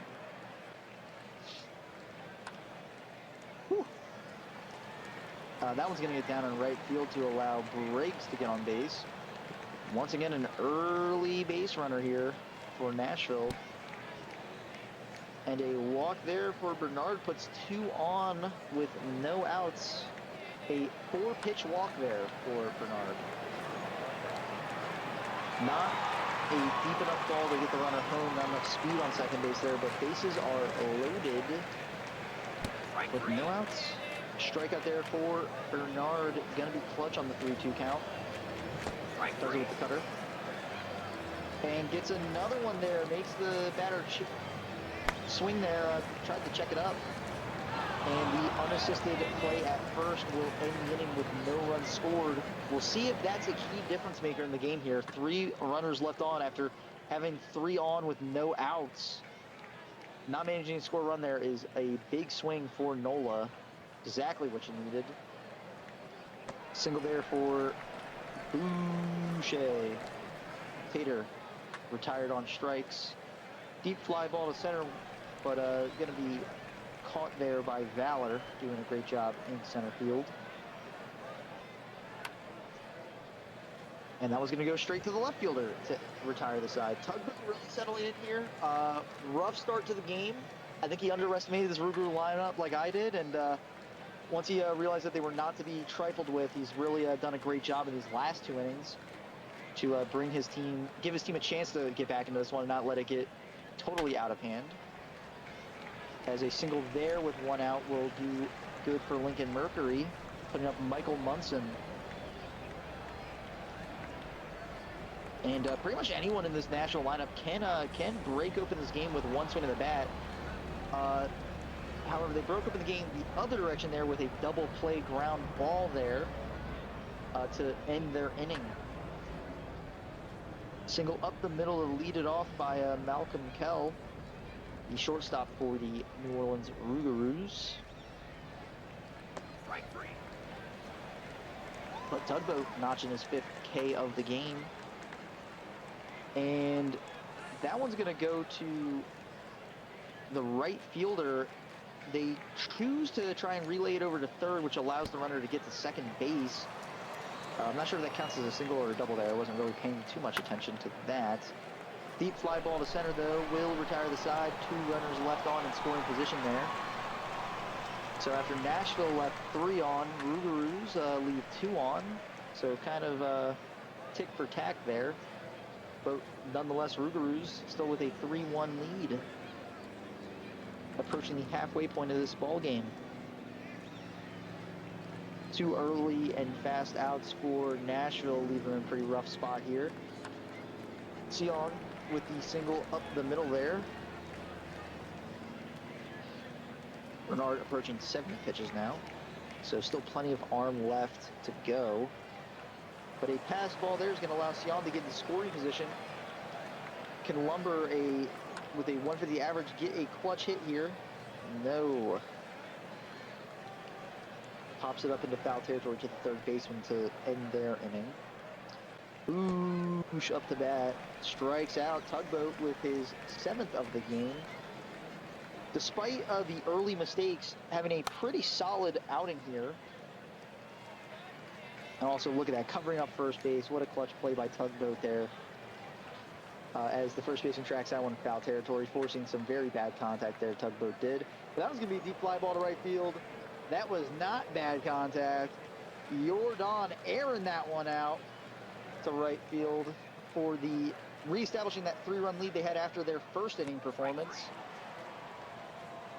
Strikeout there for Tugboat, who has done a good job responding to the adversity here. Whenever he gives up a big play, he's been responding pretty well. But just not enough offensive support so far. They can't break through Bernard up to this point in the game.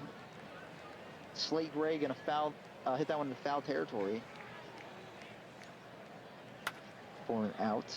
Deep fly ball to center, caught at the wall. That could have been a difference maker there, but just not enough pop in the bat for Rainier. Tugboat still in this one, approaching 100 pitches. Look for him to get pulled here soon. And he does. Shota Takahashi going to take over from here on out. Tugboat, all things considered, putting up a pretty decent performance, but just a couple key mistakes on the mound leading to this 4-1 deficit that his team's facing. Lincoln Mercury striking out Bernard, moves up to 4 on the day themselves. Only 82 pitches thus far. Deep fly ball over the right fielder's head. Gonna be good for 2. Michael Munson on second base in scoring position with only 1 out. Breaks, hoping to bring the runner home, and he will probably with that hit to the gap. Going to be a RBI double there with 1 out, and still with 1 out, a runner in scoring position for the Nashville Stars. Ground ball to third won't advance him, but still runner in scoring position for them with 2 outs. It's going to be Sion up to bat. Going to pop that one up to the shortstop and end their inning, but they do get 1 back, reestablishing their 2-run deficit they got after their first inning. Takahashi retiring Babino with the strikeout. Brings up the top of the order for the Rougarou. Jackson Love once again going to get on early here. Single. 8 steals for them on the season. Look out for them to take another bag here. And they do. Getting a runner in scoring position with only 1 out. They might get a little aggressive and try and take third just to make a flyout work for them, and they do. And they successfully put themselves in that position, so a fly ball deep enough could score this runner and probably will. But that one's going to be straight to the bag. Easy put out for the first baseman. Just unable to elevate that one, Boucher. McTater now grounding out. So the Jackson Love does a great job to get himself on third base into prime scoring position with 1 out, but his team just can't come up clutch there. Still, though, they remain leading. Lumber popping up to the catcher. 3 innings, 7 outs left for the Nashville Stars to make it happen here as C.J. Levine strikes out. Nasir came to the game to start this inning. He's going to walk 1. It's going to be Gray. Looks like he was taken off there when the hit came through, and that might score him from first, and it does. And a runner safe at third with an RBI triple, cutting that lead down to just 1. And that one will tie the game. Nashville taking advantage of their opportunities this inning. They've struggled to take advantage of opportunities all game. Lincoln Mercury with the clutch single there. Michael Munson going to pop up, but they did get it done here. They wiped that lead clean. So now with 2 innings to go in regular time, the game is now essentially 0-0. Tied up ball game. It's a fresh start. But 2 quick. Oh my God! Arier Don calling a rundown here. What the heck was that? Did you see that guy slide all the way from third to second base? He was excited to get the out, I guess, dancing, and then they get the double play to end the inning. Arier Dong with a major base running mistake there. Could have just taken second base, and they would have been in a good spot. Gets calling the rundown. I think it's the first rundown I've seen in the simulation so far, co-hosting these. So that's pretty cool. You see something new every day in the PPD, I guess. As Briggs is going to send that one to the gap again. He's out of... Or sorry, that's Valor. I got confused who was up to that. Valor with the triple there. It's the 3rd triple of the game for Nashville specifically, by the way. Crazy that they've had 3 in this game alone. And that one, they take the lead. RBI single there for Swan. It's been a lot of unsung heroes here for Nashville as Lumber strikes out. A lot of deeper cuts in the lineup all the way through to their 8-hole hitter have come through as the fielder's choice will end the inning. They take a lead. Now they put the onus on the Rougarous to come back here. 3 outs for them to make this comeback. And the check swing, they're going to say he didn't go. Ball 4 on the 3-0 count for Johnson. Vega comes into this one and immediately gives up a single. 2 runners on for the Rougarous. 1 swing of the bat could change this game. Babino gets a clutch hit out of the 9-hole spot. They got bases juiced with no outs, and the top of the lineup is up. Was he able to get there? He got him out at home. Wasn't able to double them up. And the strikeout there by Vega is clutch. Bases juiced. 2 outs. McCheesy sending one to left, but it's caught to end the game. And we got a shout at the play by the catcher there, Michael Munson, to get that force out at home on that weak grounder in front of the plate. Wow, what a game! What a comeback for Nashville. Oh my goodness. Whew, what a game. Lots of clutch plays all around. Aaron Don with the clutch homer, then making the base running mistake that inevitably might have cost them the game towards the end. I mean, Nashville kind of giving all their fans and people that voted for them in the predictions a heart attack by giving up 3 in the first inning, only to come back and win 5-4. That's what great teams do. Nashville being a 7-1 team, they have championship aspirations right now, and that's what great teams do. They don't go down 3-0 and just let that slip away from them. They come back, they claw their way back into games. Wow. And Bernard, to his credit, had a pretty great starting performance over there for New Orleans, and Boat didn't have a bad one himself there. Ariel Don was your player of the game. Both starters did pretty good in my opinion, despite how things shook out.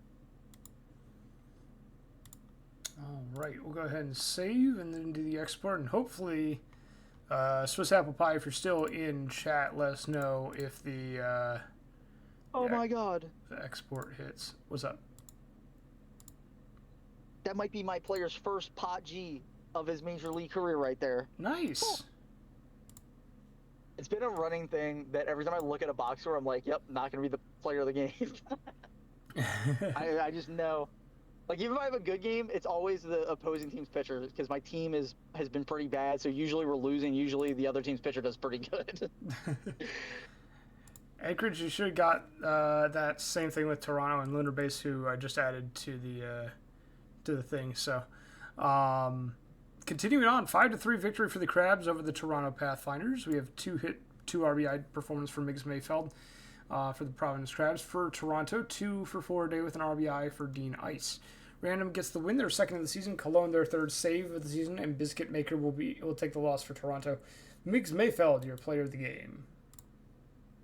Dude, J.Y. Park still has a 0 ERA on the season. Buddy has not given up an earned run. That's crazy.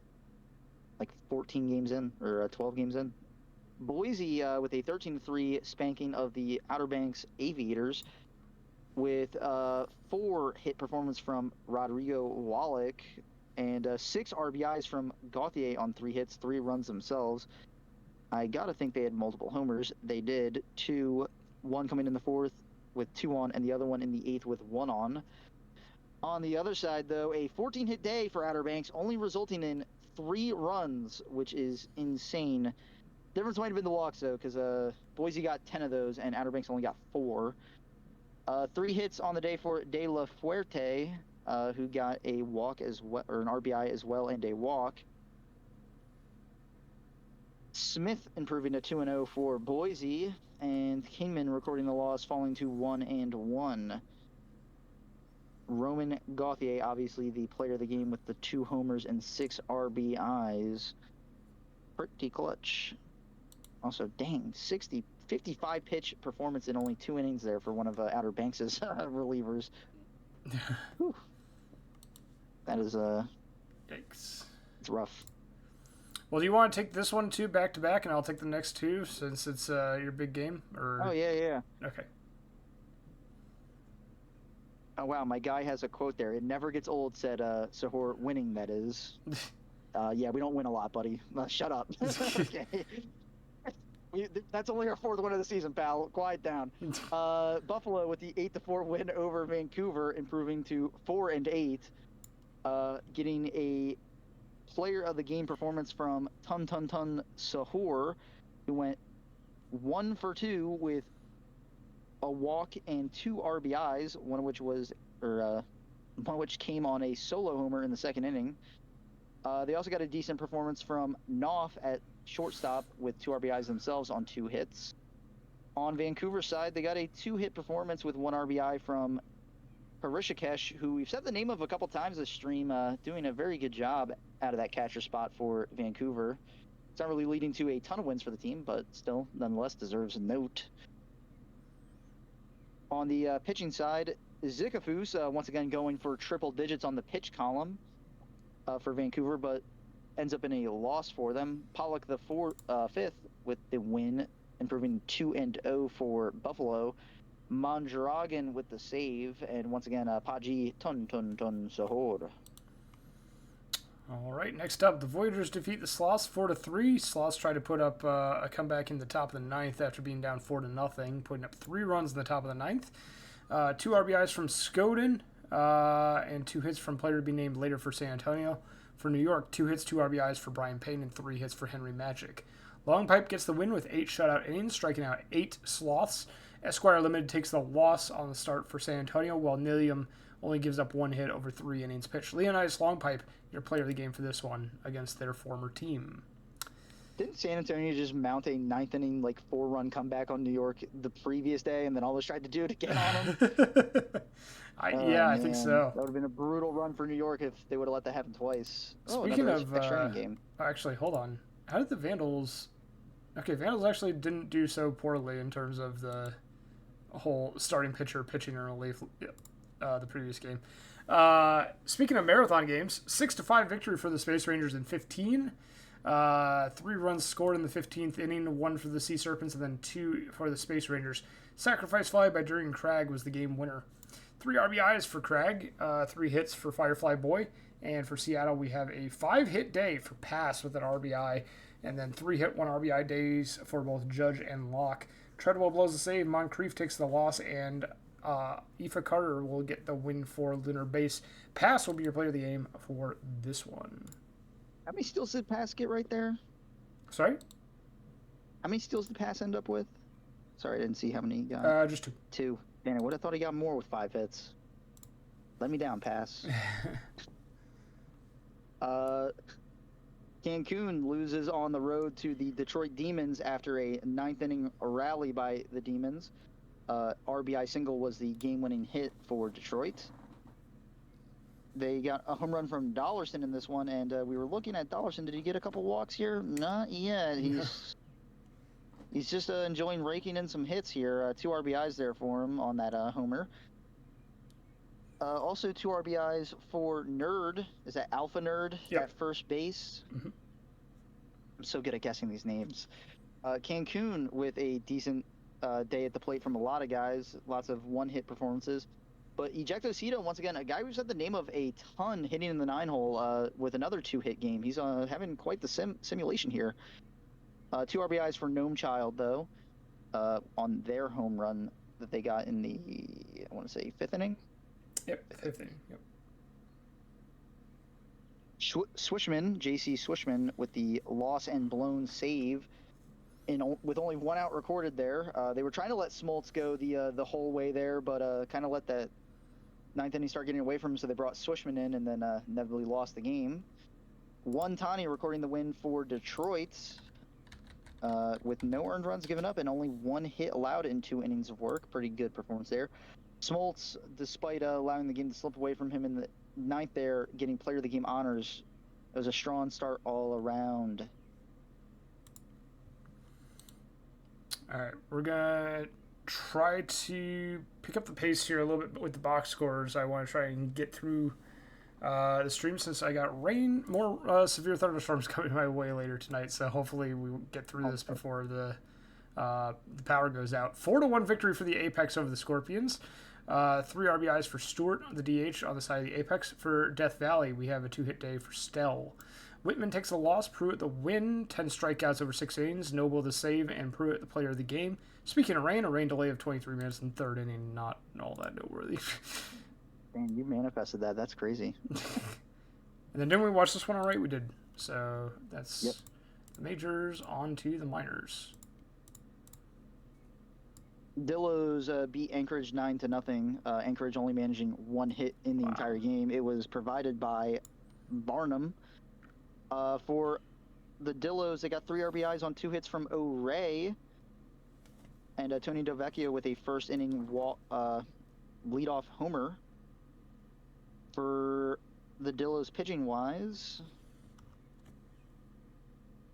they had a double bot performance, but it worked out for them because they only give up 1 hit total as a team. For Anchorage, the loss goes to Mantle with 5 innings pitched. Ben Martin, your player of the game. All right, next up, Lemurs defeat the Zombies 11-9. Lemurs with 3 RBIs each from Zua and Rice on 2 hits, 3 RBIs for Tito, and every single Lemur had at least 1 hit on the ball game. Win goes to Fetty, loss goes to Barry, and Gabzoo will be your player of the game for this one. State College gets the 10-1 win over the Firehawks, who couldn't score more than one run despite 9 total hits for them, 2 of which provided by Fox and Whatsit. On State College's side of things, they got a couple RBIs out of Rose and 3 hits. 2 runs for them as well, but Wacker with a home run, Honcho with a home run, Ressau with a home run, and Rose with a home run. So lots of power hitting for those Swift Steeds today. Unit recording the loss for California, while Derek Kirkland, once again the number 1 overall pick in the minors, with the win, improving to 3-0. Dalton Rose was the player of the game. Next up, Hepcats 4-0 over the Flamingos, 11 hits to 5. We have 2 RBIs each for St. John and Creek on the side of Kansas City. For Florida, no one really reached base more than once, so kind of scattered offense and very low offense for the Florida Flamingos, only getting 5 hits on the day. All 5 hits given up by Hollows, who goes 6 shutout innings, gets the win. Jockery, their second save of the season, with 3 perfect innings. Puck will take the loss for Florida, and Bendrick Hollows will be your player of the game for this one. Dang, heck of a relief performance there. 4-1 win for the Brew Crew over the Chicago Kingpins. Kingpins getting a RBI and 2 hits out of Joe East, who we saw get that leadoff home run earlier. But that was about it that they did on offense. For Brew City, they got 3 RBIs out of O'Shaughnessy off a 3-run homer in the 5th, which was a huge difference maker. Pitching-wise, Kratky getting the loss for the Kingpins, and Games getting the win for Brew City after a 8K 1-run allowed performance. Real Games getting the player of the game honors.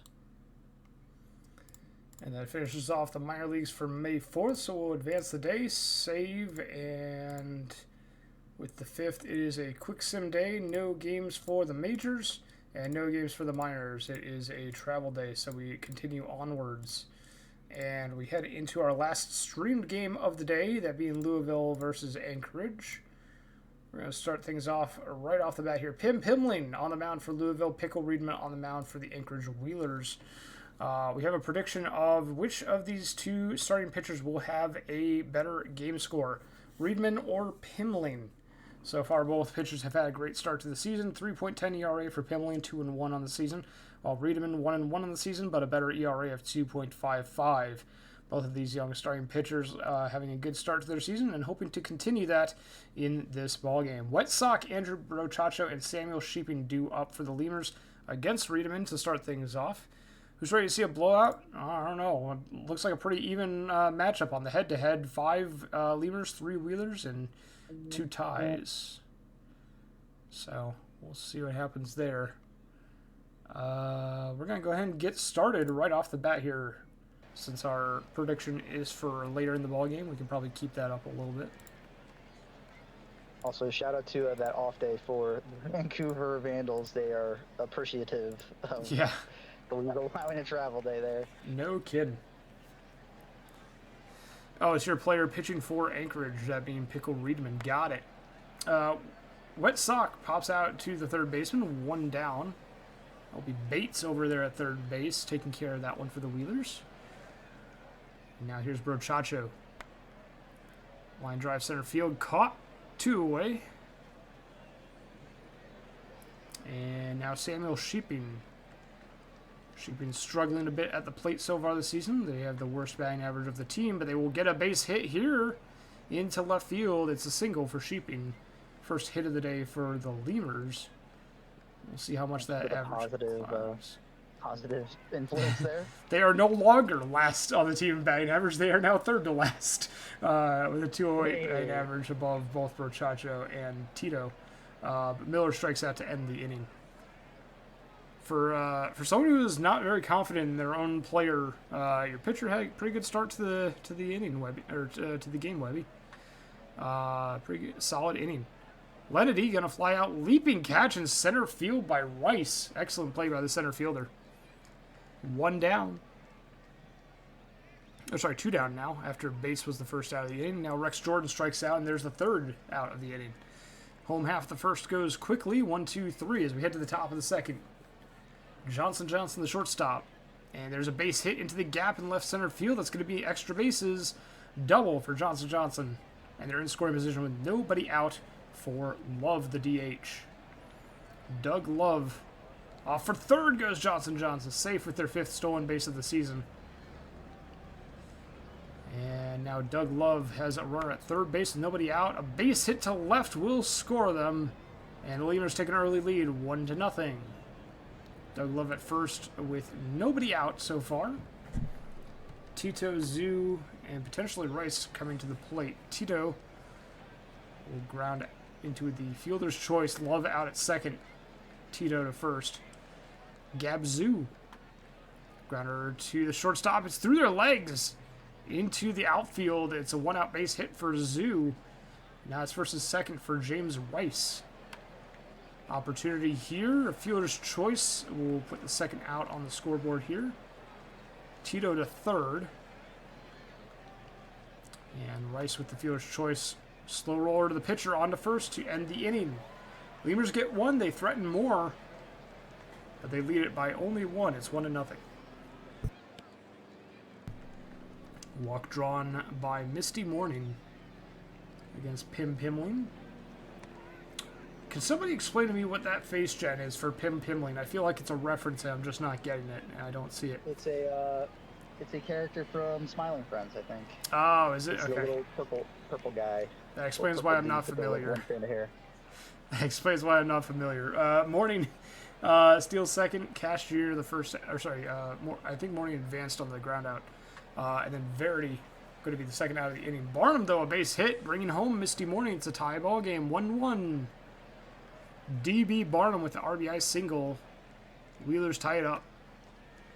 Kingslayer grounds it to the fielder's choice, and that will retire the side. 1 run on 1 hit, and we head to the top of the third. Andrew Berchacho going to ground out to second base. Bringing up Samuel Sheeping. 1 for 1 on the day, but they'll fly out to left for the second out of the inning here. That will bring up Miller. Smack Miller, the third baseman, grounds that to the shortstop. Over to first. Tough play for the shortstop, but they make it. And that will end the inning. Still a tie ball game as we head to the bottom of the third. Killian DeBlow, the shortstop. You're going to pop out to the Lemur shortstop. Johnson puts that one away. 1 away. Nolan Bates. Line drive right to Johnson. And that's going to be 2 down. Lenedy, the left fielder. 2 outs, nobody on. Fly ball center field. It's caught. 1-2-3 inning for the Wheelers offense, and we head to the top of the fourth. We're through 1/3 of the game in regulation, and it's a tie ball game. 1 apiece. Don't look at the scoreboard out in right center field there. That one's lying to you. Johnson, the first out of the fourth. Doug Love, a base hit to right. A 1-out single for Doug Love, and that will bring up Tito. Doug Love 2 for 2 today with an RBI. They're off to a good start in today's game. Line drive right to the shortstop to blow. And Tito will be sent back to the bench. 2 down runner at first for Zoo. Walk drawn.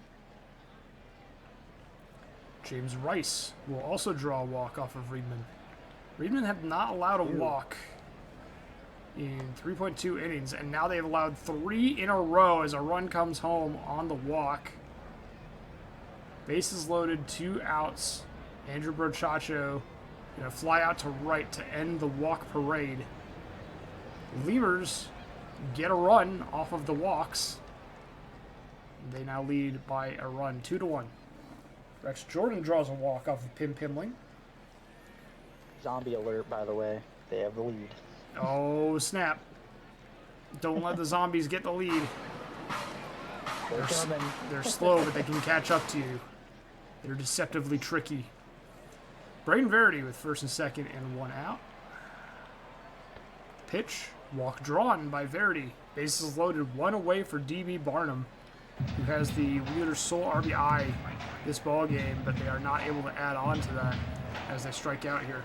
Hannibal Kingslayer, a base hit up the middle. That's going to bring home at least one. The throw from center field prevents the second run from coming home, and the game will be tied. But the Lemurs center fielder there preventing the Wheelers from taking the lead. The blow will strike out, and the Lemurs defense gets out of the jam. It is 2-2. Top of the fifth. Samuel Sheeping flies out to the left, one down. Smack Miller now. Gonna ground out to first. It's a very feast or famine lineup for the Lemurs right now. A lot of the players having really good seasons so far. Wet Sock, Johnson, Zoo. See, speaking of Johnson, they're just gonna go yard. Solo shot for Johnson, and it's 3-2 in favor of the Lemurs now. As I was saying, First number of the season for them. Yeah, Great time for it. Great time for it. Should absolutely to break the tie. Yeah. Reedman strikes out Love to end the inning. But yeah, as I was saying, Johnson, Wet Sock, and Gabzu are having great days, or great starts to the season. Miller and Love also not too bad, but the remainder of the offense for the Lemurs has been struggling a little bit. Bates on board at first, and a pop-up by Lenedy will be the first out of the inning here. Rex Jordan grounds it to the second, but it's bobbled. It's not going to go as an error. It will be an infield single for Rex Jordan. First and second for Misty Morning. Grounder to third, on to first in time for out number 2. Bring up Chris Cash Jr. with 2 runners in scoring position and 2 outs.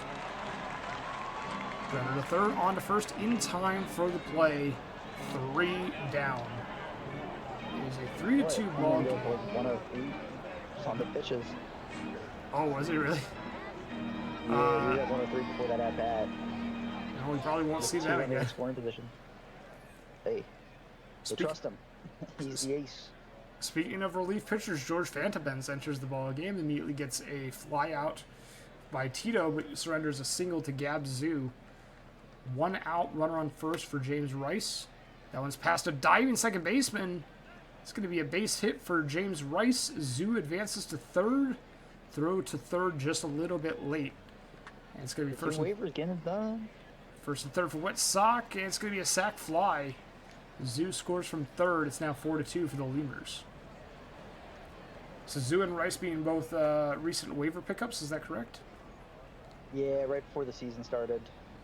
Gotcha. Zoo also on a archetype that you would not expect to put up a 4.42 average with 3 true outcomes, but here they are. Well, they're definitely seeming to favor a couple of those outcomes a little bit more than the third one. It seems like 4.42 average is very impressive. Yeah. Barnum draws a walk on 4 pitches after Verity was the first out of the inning. Kingslayer, a scorcher up the middle. They're going to get on board first and second for DeBlow with 1 out. Luca LaGrue, the new pitcher of the inning. And a deep drive to right field. Killian DeBlow blows that one out of the ballpark. It is a 3-run shot, and Anchorage takes the lead on 1 swing of the bat. For being down 2 runs, the Wheelers are suddenly out in front.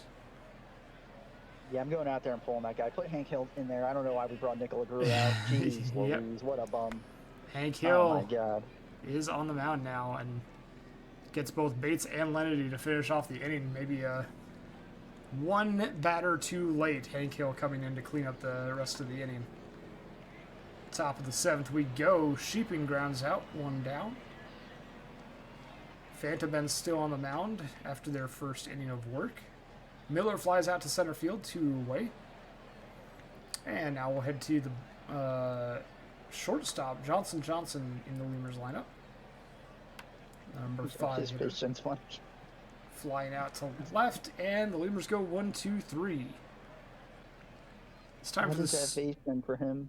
Oh my God. For Johnson, I missed it. I must have I'll take a look at this. Next time he comes up, you gotta look at it. Okay.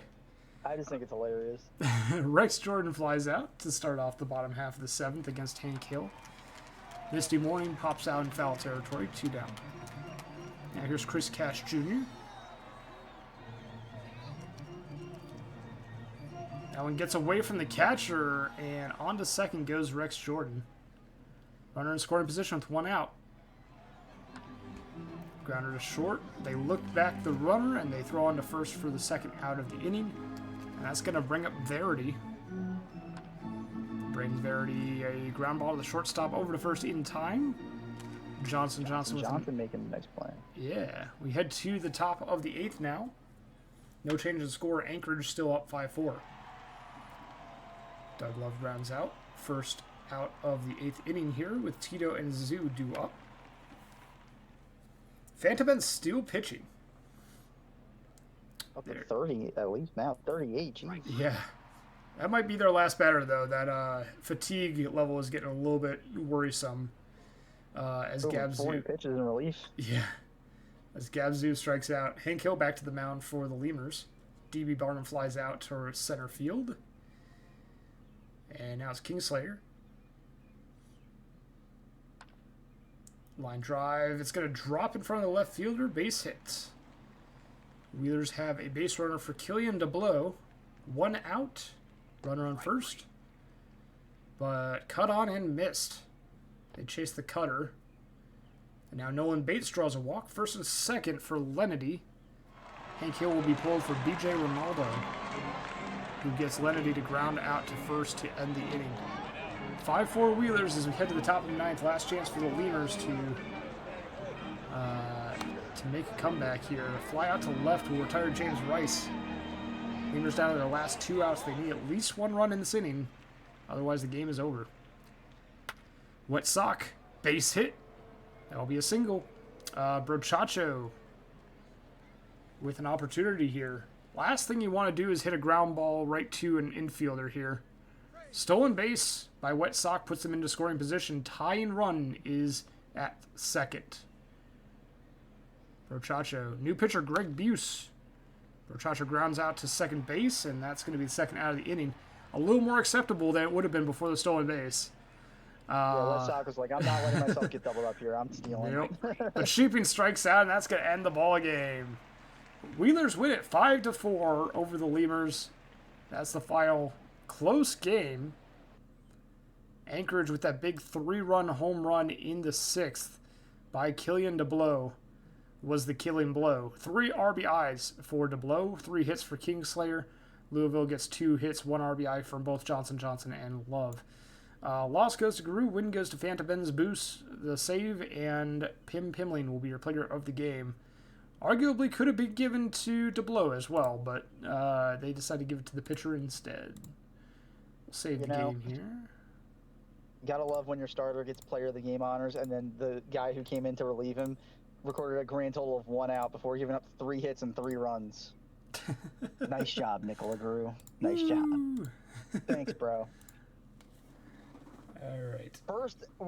First action I'm gonna take when we're done this stream is that guy is gonna get a serious talking to in the general manager's office. Let me tell you, that bum. The fans are not happy with him. Anyways, California with a slim victory here, a 1-0 win with the only run coming in the 2nd inning. Just a slow slog to the end of this game. That run was batted in by Crichton. It was not a homer. And Chicago getting a pretty much no good performances here. They got a couple hits from some people, but nothing really of note.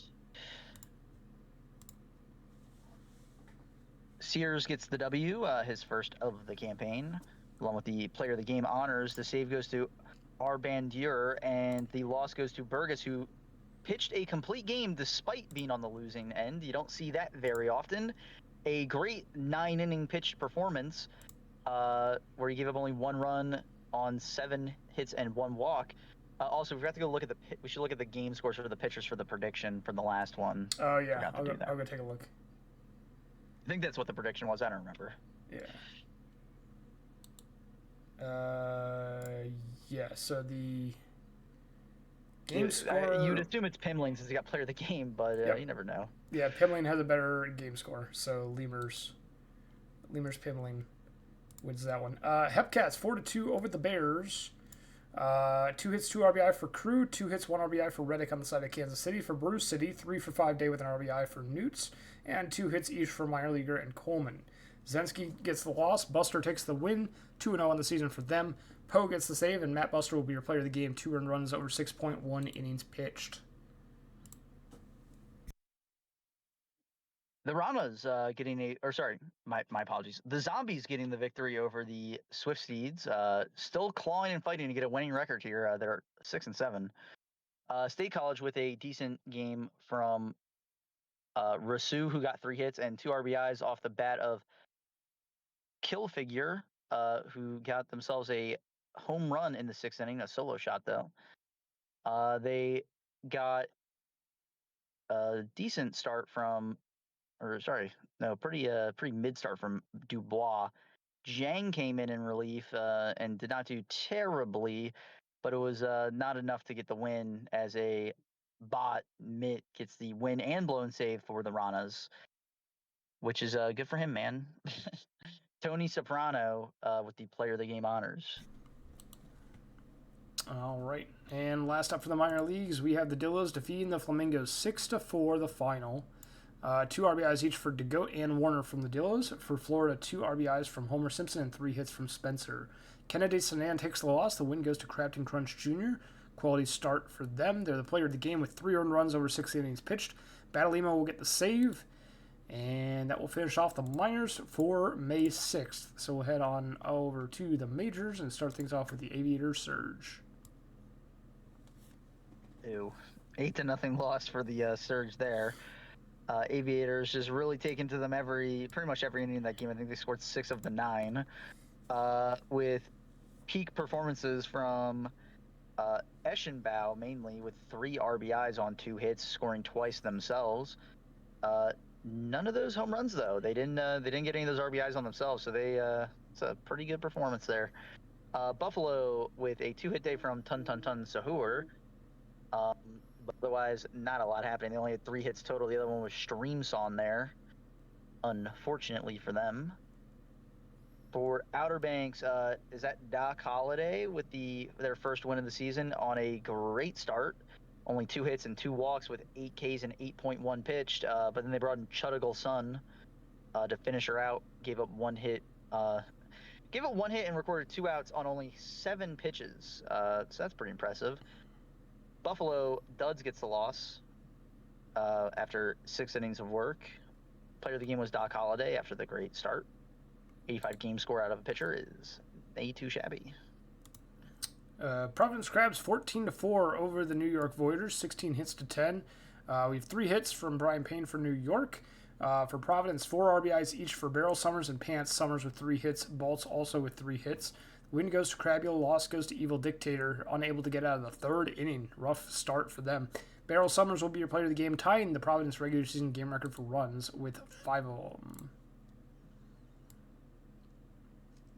Boise beating Toronto here at home, despite an attempt to come back by Toronto in the 9th. In fact, Boise took a major lead in the 8th, and then Toronto tried to bounce back from that, but too much insurance there for Boise. For Toronto, they got a decent day at the plate from Ryan, who had 2 hits, 2 RBIs, one of which being a 2-run homer in that 9th inning, almost clutch enough to do something for him. Boise with a couple 3-hit days, but Wallach's 2 RBIs makes his look just a little bit better. He scored a run off of his. It was a home run in the 8th inning with 1 on that got him his run and 1 of those RBIs. Toronto, well, actually 2 of those RBIs. Toronto's pitching, Cheese records the loss, while PKVS gets the win for Boise. McFlourish and Chinggis with a hold and save each, both moving to 1 on the season in those categories. PKVS, your player of the game. Also, Mosquitoes got some type of record there, or tied some type of record. Legends regular season game record for triples with 2. Oh, 2 triples in the game. That's pretty cool for him. Nice. Vandals 8-3 over the Sloths. 4 runs of insurance in the top of the 9th for no reason. 3 RBIs from Stetson Letteramy for the Sloths. For the Vandals, 3 RBIs each for Jacques Jean Jr. and Pierre Phillip. 3 hits for both Jacques Jean Jr. and Ashton Lansdell. Nasty gets the win. They do make their scheduled start after appearing in relief, so good for them. Abassi gets their first save of the season, and Innings Eater will take the loss for San Antonio. Chuck Nastier, also your player of the game. Only pitched 83 pitches that game, so might have been a little bit limited because of that fatigue from that extra appearance there, but it didn't matter. They ended up winning, so all is well for them, I think. Lunar Base Wow. getting the 7-3 win over the Nashville Stars. Would not have had that on your bingo card probably, but alas, here we are. Nashville struggling after that comeback win against the Rougarous. For the Lunar Base, they got a 3 RBI day out of Narukami, 2 hits on 3 ABs, not including. Nashville, on the other side, got a couple decent days out of their players, but Mercury with 2 hits and an RBI on that solo shot they got in the second is probably the best they got. Yedif improves to 3-1 here with an 8.1 inning pitched performance, 12 strikeouts. George Braxton came in to finish out the game. Wasn't a save, but it was a decent relief performance nonetheless. Nashville's Warren Peace gets the loss, falling to 1-2 on the campaign, struggling a bit in the start. Snack Reacher with a decent day in relief, though, for them. Yedif was your player of the game. All right, next up, the Apex, 4-3 over the Demons. Demons had 13 hits, 3 of them coming from Shan. For the Apex, 3 RBIs from Edward McKinley is your good best day at the plate. Fernandez Jr., though, 2 for 2 with 2 walks and an RBI as well. Great day for them as well. Pythagoras gets the loss on the start. Calm Chicken the win for Indianapolis. Lee will get their second save, and D. Fernandez Jr. will be your player of the game. And Dollarson will have to wait for next stream for their milestone. Unless they get it in the last game, because I think there's one more game of box scores after this. Unfortunate. The Rougarous get a loss in walk-off fashion after Sluggerton got a single in the 9th inning for the Death Valley Scorpions. For the Rougarous, 2 RBIs for Boucher with 4 hits on 5 ABs is going to be the best it got. For Death Valley, you had a 2-hit, 4 RBI day from Rule, who got a 3-run homer in the 7th inning, which helped them out immensely in their effort to win this one. The loss goes to Nasir today for the Rougarous. Always a bum ass, gets his first win of the season with a decent relief performance. Rule getting the player of the game. And last up for the majors on May 6th, we have a 6-2 victory for the Cancun Toros, improving to 10-3 over the Seattle Sea Serpents. 3 for 3 day with 3 runs scored for Napoleon Solo, and both Cortez and Beatty get 2 RBIs for the Toros. For the Sea Serpents, there's RBIs coming from Metz and Wellerman Jr., while Gator McGraw gets 2 hits. Obel takes the loss, Cowgill the win, their 3rd of the season with 12 Ks on the day, 2 earned runs over 7.1 innings pitched. They will be your player of the game, and that will finish off May 6th. We advance to May 7th, and it's a quick sim day, so we will go ahead and quick sim the games. We'll save, send the export, and hopefully fly through these box scores and get ahead of the thunderstorm here. Database, export, and go. All right. While that's going, we're going to rapid fire. Ready, Pifferfish? All right. Go for it. Buffalo Surge take a 6-2 win at home over the Outer Banks Aviators. The Aviators with a 3-hit day off the bat of De La Fuerte. Buffalo getting a decent day from Tun Sahur, who had 2 RBIs on a homer, but also 4 hits off the bat of Cheerios on 5 ABs. King getting the loss for Outer Banks with 5.2 pitched. Jumbo, don't know his first name, with 7 innings pitched, recording the win and the player of the game honors. Robo Dibble getting the save. And I believe they just got him off of a free agency, by the way, at Robo Dibble. I believe so, new addition for them. Sloth 6-0 over the Vandals, 9 hits to 5. 3 hits for Hrishikesh for the Vandals and not much else. For San Antonio, 2 hits and 2 RBIs each for Ferguson and Monopolitsky. Horrendous Haddock III will get the win, 7.1 innings pitched of shutout baseball, 9 strikeouts. Crash gets their 5th save, and Laura will take the loss. Haddock III will be your player of the game for that one. Boise gets the win over Toronto despite Toronto's repeated efforts to mount ninth inning comebacks. They get a decent day at the plate from Mortimer Dog, who had 3 hits, 4 RBI day for Premieux on 2 hits themselves.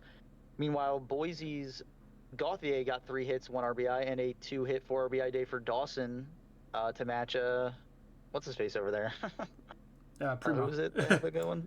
Premieux. Yeah. Park finally records a loss and a set of earned runs against, tanking his 0 ERA all the way down to 11.57. Unfortunately, he had not given up any up to that point. That's the loss for him. The win goes to, is that Big Chinggis? I don't even know his first name. Bug Chinggis. Ah, that makes sense. I see the play there. The win recorded by them. Peter Dawson III was the player of the game. Next up, the Voyagers defeat the Crabs 5-4. 3 runs in the bottom of the 8th will help out with that quite a bit. Moore, the DH, goes 1 for 4 with 3 RBIs. Devontae Moore, I think it was a home run. Yep, 3-run home run in the 8th was the game winner. Brian Payne goes 2 for 3 with 2 runs scored and 2 RBIs as well. For Providence, 3 for 4 day for Hurry Quake, 2 RBIs for Miggs Mayfeld. Cologne takes the loss on the blown save. Rooster the win. Keith the save. Brian Payne the player of the game, and I just saw lightning, so let's keep on rolling. Detroit falls to the Indianapolis Apex 2-5 on the road. Dollarson did not. Oh, he got a walk. There we go. Dollarson got a walk. He needs one more to reach the milestone. Hey, he's making progress though. Next sim, if he matches his pace, he'll get it next sim for sure. Yeah. On the other side, for the Apex, they got a 3-hit day out of Babbitt Person, and 2 RBIs out of a couple folks. Pitching wise, McGoatface is going to get the loss for Detroit. Great outings out of the pen for them though from Van de Hat and Wantani. Smitty is recording the win over for Indy, and a great relief performance by Noble to record the save. Smitty is going to be player of the game. All right. Death Valley 9-2 over the Rougarou. 9 hits to 7. We have 2 RBIs each from Miss Stewart and Stell, 3 RBIs from Fan, and 3 hits from Montalban on the side of DVS. For New Orleans, 2 hits, 1 RBI for Lefebvre is the big day at the plate. Eshelman the third will take the loss. Rousey the win. Bonus the save. 3 shutout innings. Rousey, your player of the game, only 1 earned run over 6 innings pitched.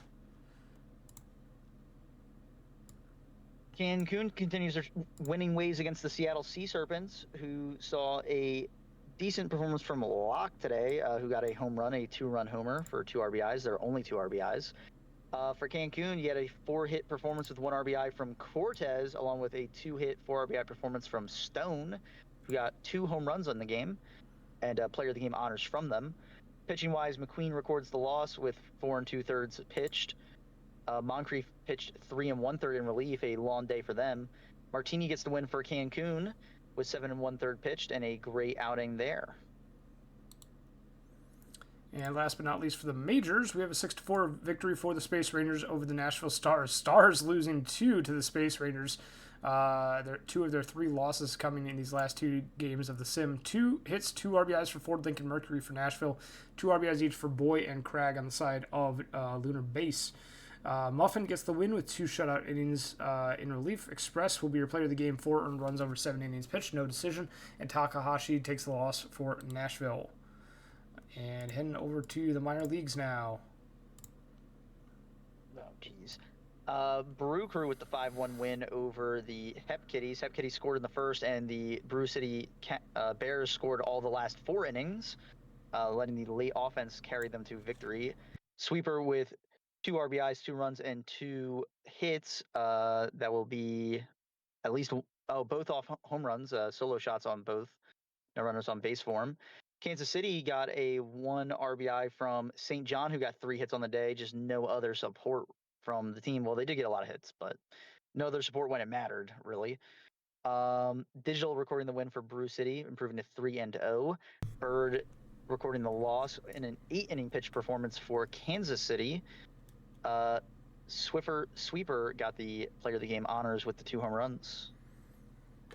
For the prediction, it should have been Louisville, so whoever is writing the prediction, please pay that out. The Zombies beat the Swifties 8-2. Not going to spend a whole lot of time on this one. 2 hits, 1 RBI for Wacker. And Person will take the loss, going 4 innings, 6 earned runs given up. Smith 4 innings of relief. Player of the game is a Zombie. Bleeker, barely know her. California loses to the Kingpins 4-3. All the offense coming in the earlier half of the game for the most part.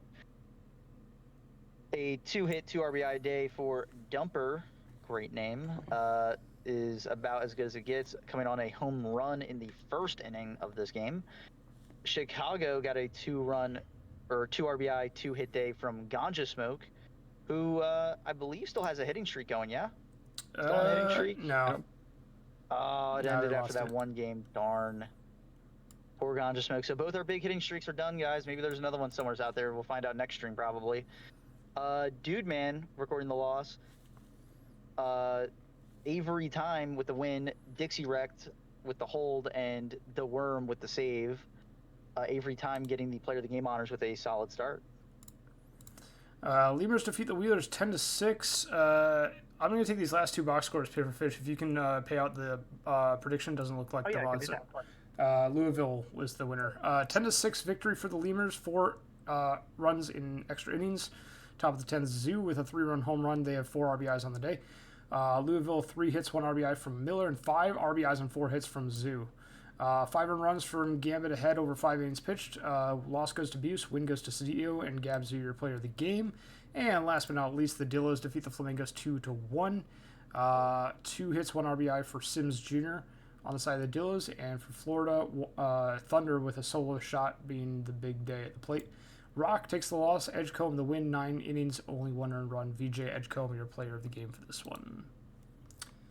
Let's go ahead and save and start the upload, and hopefully my power does not go out in the middle of this. Jeez. 97% for Louisville. Crazy. While you're doing that, how do you feel about the Zombies, huh? Any thoughts about it? Well, if they could actually rebrand, I would be thrilled, but I don't think that they actually can rebrand to be the Zombies. But I'm always a big Ronas fan. For the past few seasons, I have been predicting the Ronas as the winner in my Tahini Classic bracket prediction every single time. So far, they've yet to prove me right, but I'm sure they will at some point. Next season might be the season, though. Gotta Because believe. now they got actual, like, non-bot players. Gotta believe. like the one guy on their team, the catcher, Cal Covid, he's IA, but he's maxed. He's 350. So, like, he's very, very good. All right. I think he was an MVP. I think he won an MVP or was like second in MVP voting in the minors 2 seasons ago. Okay. So, Rana's got a former MVP, man. They got a chance. The biggest weakness of their team is definitely pitching, because like there's a lot less of those just like freely going around, because most teams would opt to keep an IA pitcher to like be in the bullpen instead of letting the Ranas have them. So like bats are like, they're probably gonna have a lot of like 9-7 games if they're winning. But games where they're winning like 2-1, not very likely. Not very. Well, I have been hoping and praying for a Ranas like winning season. Just like over 500 would be fantastic if we can get that for the Ranas, because I don't know They're when hovering right there. We'll have to double check the standings. They're right there. I think they're like 1 off. I mean, like 1 down or 500 the entire season. They just keep bouncing back and forth. Yeah, because like looking at their past several seasons, they have not had a above winning record since it looks like 2051. We're in 2078, so if that's season 62, you're basically adding 16, so 2051, add 16 to that. No, that's not right. Wait, what? 2078, 62. Sorry, subtract 16. What's 51 minus 16? Oh, Is that 45? yes. I want to say that's right. Wait. Yes. Yes. No, it should be 35. No? 35. Sorry, 35. So since season 35, the Ronis have not had a winning record, like above 500. So it'd be 26 from 61. I think. Well, we're in 62 now, so. Yeah, but we don't know that they're not going to have a winning record this season, you know? So you True. can't include 62 yet. True. Let's not get ahead of ourselves, pal. They got a lot of baseball left to play. They do. Yeah. Yeah, so, I mean, it's been 26 seasons, possibly 27 seasons since the Ronis have had a winning record, so one of these days we'll get it again, hopefully. We'll see. So something I was talking about with Jacob one time is like statistically speaking, if we ran the PB for infinite seasons, okay, like as many as every computer could possibly run, eventually the Ranas with a bot team would eventually have a winning season. Like, yeah. It would take a really long time. So the one thing I don't like is it would have been funnier if it would have happened with a bot team. Like, we just happen to hit the 1 in a million, like, simulation where they get the right roles and there's the right, like, spread of, like, new people where, like, we have enough call-ups happen at one time where they have a chance to compete. And we're not going to get that if they do it this time, which I think is a little less funny. But would still be cool if the Ranas are good, you know, and, like, win some games. I wouldn't be mad about it. Yeah, I mean, I'm right there with you. I'd love to see the Ronis do really well, but we'll see how they do this season. It's an interesting time. A couple of preview notes for upcoming streams. Thank you to everyone for sticking around at this point, and thank you to the mods team as always for moderating, and thank you Pifferfish for hopping on and co-hosting very last minute. Yeah, I got done work at like the perfect time. I was like, when's the stream start? It was like 6:45. I look at my phone, I'm like, 7, nice. Because I saw the message earlier and I was like, ooh, I'm already working today, like I'm not sure I'm gonna make that. But then I just got done early, I was like, oh, yeah. Well, much appreciated. Thank you for that. Upcoming, we have tomorrow at 3 p.m. Eastern Time, we have Week 1, Day 3. Bazooka Joe and Arya will be taking you through that. And then Valor will be taking you through Week 1, Day 4 on Saturday at 1 p.m. Eastern. Keep an eye out for Game Day 4 announcements as times are subject to change. But we will be having a stream hopefully on Thursday and Saturday. Unless something crazy happens and someone has to call off and we just have a quick sim, which is possible. But next time you'll see me is 1 week from today, Week 2, Day 2. I'll be streaming the same time with Lone Star. And Pifferfish, unless you pick up another stream, it looks like the next time we'll be seeing you is Week 4, Day 3 in July next month. Yeah, you know, I just don't like signing up for so many days. Like, if I'm around and nobody signed up, I'll pop in. Probably is usually what I do. I'm kind of more of a filler, you know. Like, I just am like, oh, nobody else wants to be on the stream today. I guess I could make some time. Well, it's always greatly appreciated. So it might be before then. You never know. If I happen to be awake at the right time and and there's nobody else co-hosting that day, I'll be like, hey, you want somebody to co-host today? And I'll be really sad if they say no. They've never said no though, so yeah, I was gonna say I think most streamers would appreciate the help. Yeah, give you a little break, you know, like go get some water right quick. Yeah, as long as it's before the stream anyway. Personally, for me, if someone like pings me during the stream and is like, hey, I see you're doing it solo, like it's probably more of a hassle to like get them in and get everything set up for a second person than to just run it at that point. So yeah, but I've done that once. Like it was like 10 minutes into like a Jacob stream. But like that was like before he even like started a simulation. Like the second a sim starts, I'm like, yep, too late, missed my chance. Yeah, but in this case, it was right at the perfect time, just barely getting in under the wire there. Yeah. All right. Well, I'm going to hop off the call so I can focus on driving myself home, because I just did this from the parking lot of my job. Oh my gosh, dude. Thinking about hanging around. Holy cow. Why did he do I was like, that? is this car broken? Should we check on him? Wow, that's It's like, no, guys, recording fake baseball. okay. Wow. All right. Well, drive home safe. All right. See you, everybody. Love you. Bye. All right. Well, it's just me and you now, chat. What do you want to talk about? You want me to bring up the sandwich chart again? Is that what we're talking about? Pifferfish is gone. Quickly posts sandwich alignment charts. Did Oboe get more blimps? I don't know what that means. I assume that's you're talking about Oboe Femhausen. I don't know how a particular player did. I can't check it, unfortunately, while the file is uploading. But very shortly, the index will be updated, hopefully. Last season, we had a couple of issues with when I was uploading the file specifically.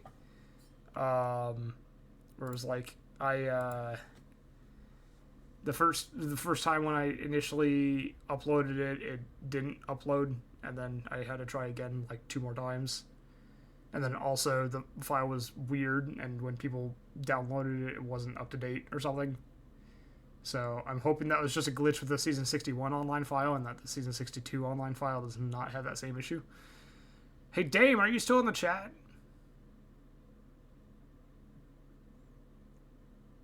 If Dame is still in the chat, please let me know. Because I would really prefer if after this is finished uploading, running the second part of it now, after this is finished uploading, if someone could download it and make sure that everything worked properly so that it's not having the same issue as last season. I don't know. What's up with you, chat? Anything new going on? Anything fun? Anything special? We're in the smack dab middle of the week. I think I said earlier, I hope everyone's having a good Tuesday. I think in my intro I said that this would be the part of like the show where it would flash back to me saying, hope everyone's having a good Tuesday. I took Monday off this week, and so my brain is just completely fried. And usually I do Tuesday streams, and usually I don't do Wednesday streams. So this is really throwing me off. Hope everyone's having a good Wednesday, though.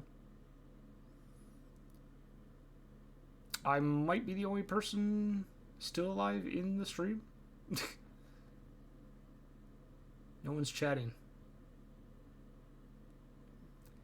Chat, if you're here, say aye. Otherwise, we can just stare at this. Hey, there's Cobra. What's up? How's it going, Cobra? Cobra. There we go. Upload should be finished. Double check here.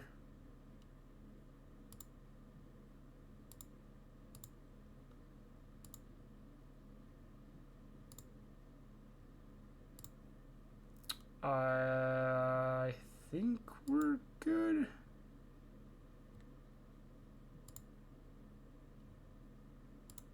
Oh no.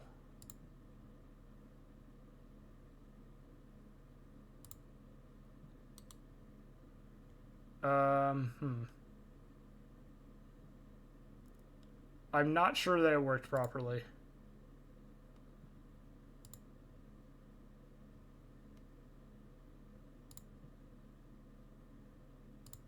Because the hits leaderboard is not updated. I mean, the main index looks fine.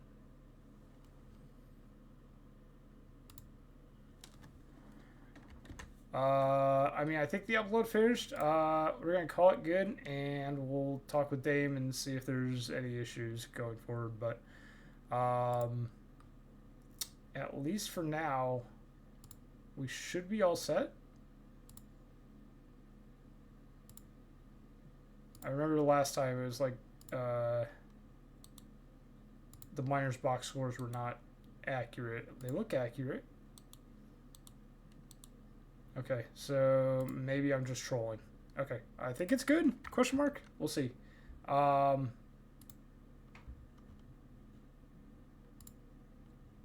Let me just check one thing. Oh, yeah, okay, the hits did get updated. Wait, no, they didn't. Wait, hold on. Yeah, it's only showing 7 games.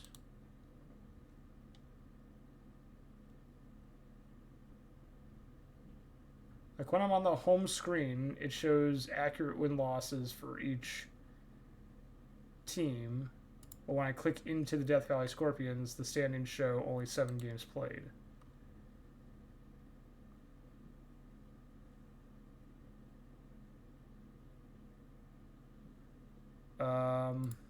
Let me try the second part of the upload again, maybe? I guess I'll try it again. But in the meantime, I'm going to cut the stream. I'll try and figure this out with the sim team. But thank you all for watching. Tune in tomorrow for another stream, and I'll see you soon. Bye.